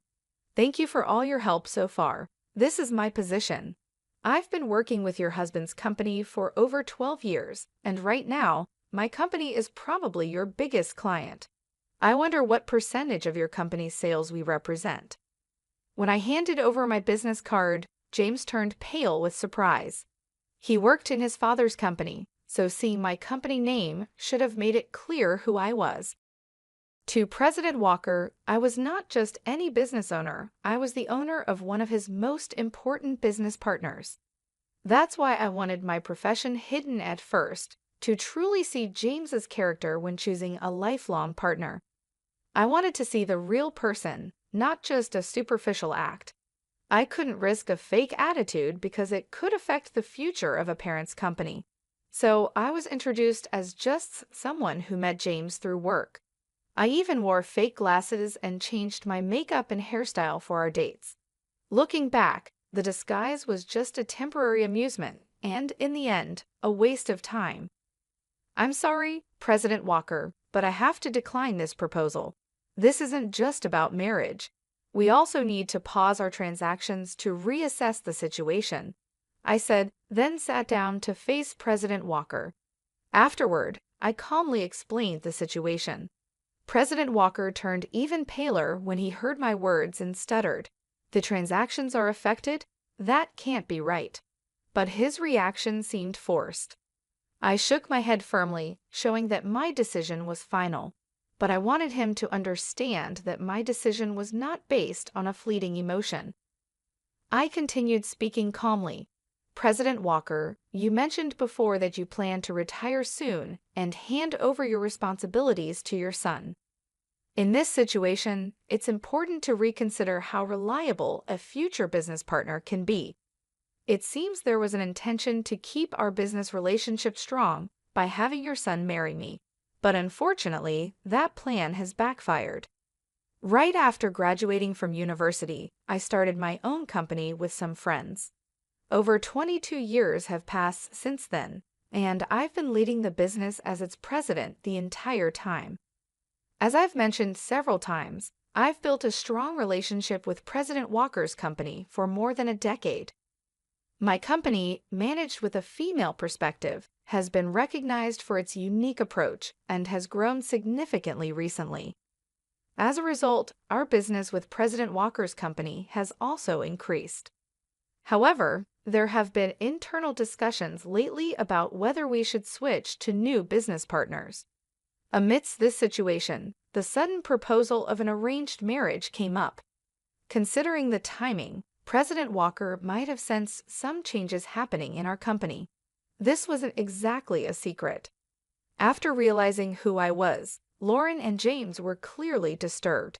I decided to explain further. In fact, we were reviewing whether to continue our business with your company. I've heard that your company is currently facing some management difficulties. Are you aware of that?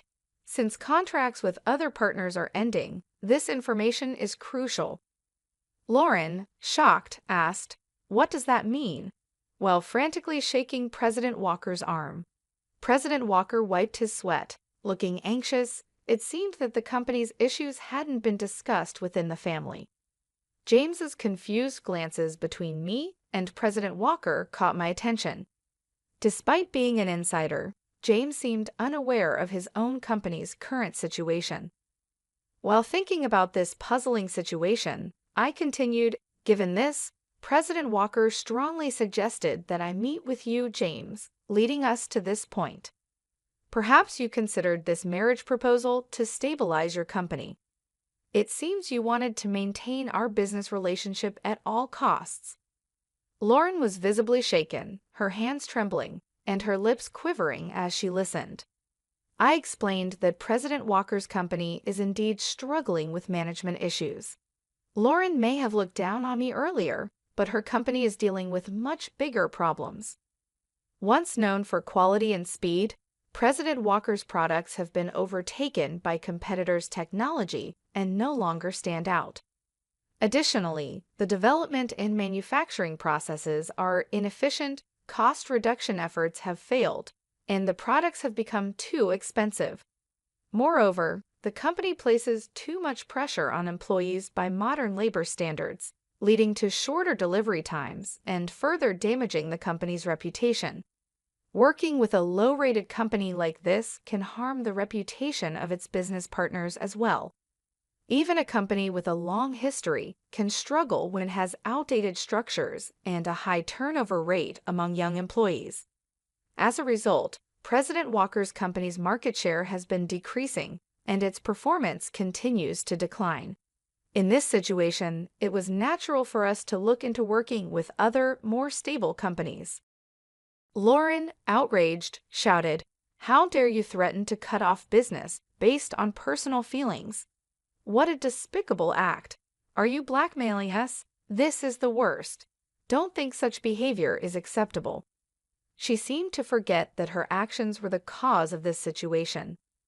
I was surprised by her accusations and the fact that she hadn't even apologized. Before I could say anything, President Walker shouted angrily, "Silence. This is all your fault." I held back what I was about to say. Indeed, President Walker, not me, was likely the most affected by this situation. The unexpected fallout from his wife's inappropriate behavior was probably a shock to him, especially since he had hoped for stability. This all happened because President Walker tried to stick to our agreement, but in reality, keeping it a secret from James alone would have been enough. He should have informed his wife beforehand. As a result, I'm relieved that I didn't have to welcome such a problematic person as my mother-in-law. James' appearance was pitiful. He was pale and trembling, holding tightly onto Lauren's hand. It was sad to see a 50-year-old man still needing his mother's hand. Seeing him like this, I couldn't help but give him a cold look. It's impossible that someone carrying such a cheap-looking bag could be a president, James accused me harshly. And you complained about food waste and acted like you were poor. You're lying about being my father's business partner. How disgraceful! He seemed to be trying to blame me, but he was clearly mistaken. I'm not interested in branded goods. I prefer high-quality leather products made locally. Also, my criticism of wasting a large amount of food wasn't because I'm poor, but simply because it's inappropriate behavior. There's nothing fake about that. As for this bag, it's custom-made from a workshop I visit often. Anyone who knows about leather would recognize its quality immediately, but it seems none of you care about that. This bag is actually priced higher than many commercial brands. When I explained this, Lauren suddenly stared at my shoes and bag with surprise, then quickly looked away, clearly embarrassed. It's obvious that only those who know about quality would understand. I continued, moreover, ordering a lot of food and not finishing it is not only wasteful but also disrespectful to the restaurant. It's unreasonable and inappropriate behavior. And yes, it's true that I'm your father's business partner. What would it mean if the presidents of companies doing business together didn't know each other? James seemed unhappy and unconvinced by what I said. President Walker frowned at his son's behavior when we confirmed that we knew each other. James looked down without saying a word, clinging to Lauren in a way that seemed very childish for his age. Seeing his immaturity, I couldn't help but feel disappointed. If your company loses our business, we'll be on the brink of bankruptcy. Please forgive us. President Walker began to apologize profusely. His clear statement seemed to finally make Lauren understand the seriousness of the situation.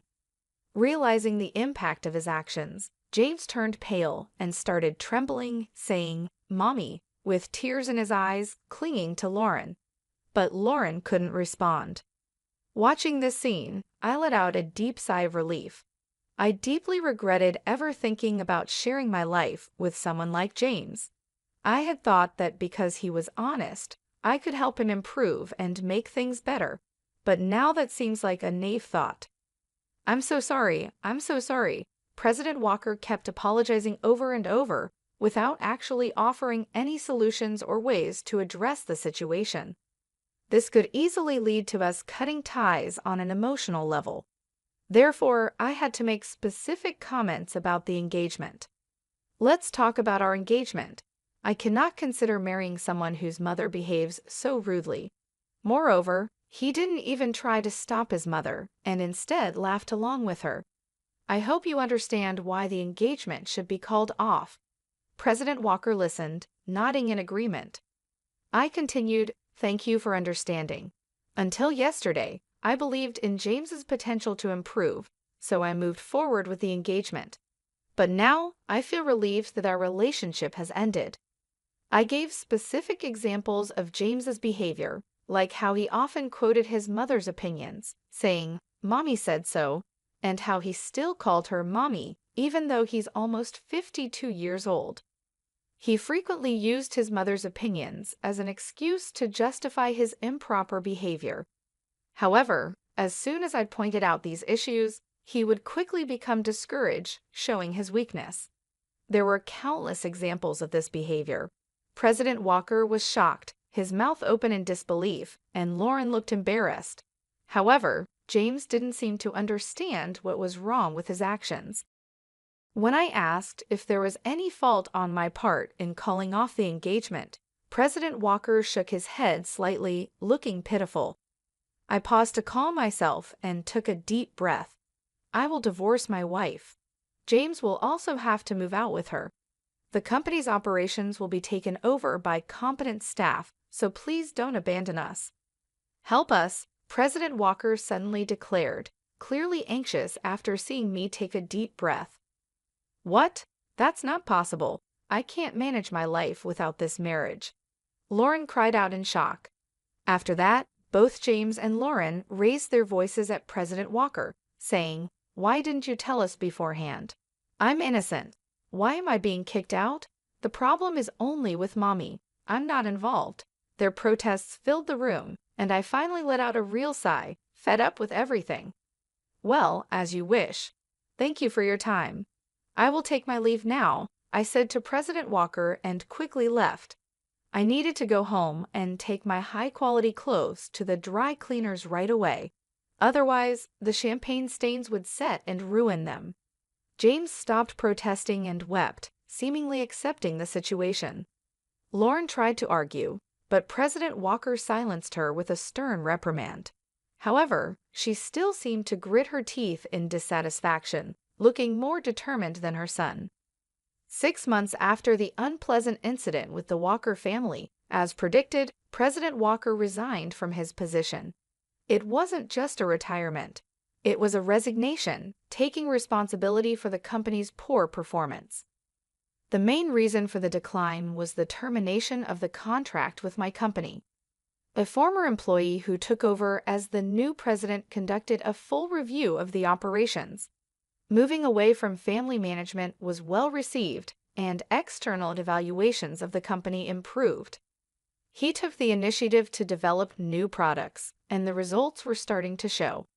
At this pace, resuming the paused business transactions might happen soon. In the meantime, President Walker and Lauren officially divorced. As expected, James moved out with Lauren, and they started a new life together.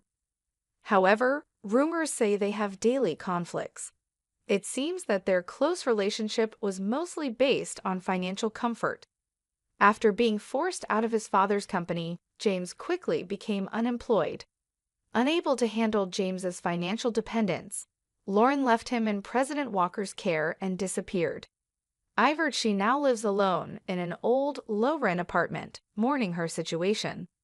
Lauren once bragged about her lavish lifestyle, but her behavior pushed many people away. Now, she has no helpers or friends and has become a lonely figure. About a year after President Walker's retirement, I had a chance encounter with him when I visited his former company. I ran into him unexpectedly. "I am very sorry for the great inconvenience I caused before," he said. He had generously given half of his property to Lauren, but her financial troubles were mostly due to James's demands and Lauren's continued extravagant spending. Unfortunately, this is personal responsibility, and it's hard to feel sympathy. President Walker had planned to keep James at a distance, but he was shocked to learn that his nearly 52-year-old son didn't even know how to boil water. Eventually, they ended up living together. Now, he is firmly teaching James, making various decisions around the house. James had completely relied on Lauren, and President Walker admitted, "I feel that I didn't properly take care of my son and wife until now. This is the misfortune I created for myself. Although it's late, I am deeply reflecting on my mistakes. I think I also did some wrong things to Lauren. Fortunately, the company didn't go bankrupt, and I am relieved." Now retired and staying at home, President Walker is seriously engaging with James for the first time.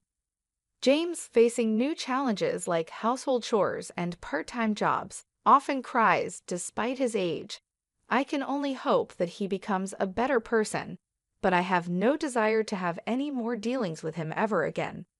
5 years have passed since then, and my company is doing very well. My performance has improved compared to before, and the stock price has also risen. As for my personal life, I am no longer considering marriage. I have already informed my parents. When I got engaged, I explained everything to my parents, and when the engagement ended, I shared the details with them again. They supported my decision to stay single, rather than being involved with someone like that. As a result, my parents are now even stronger supporters of my focus on work.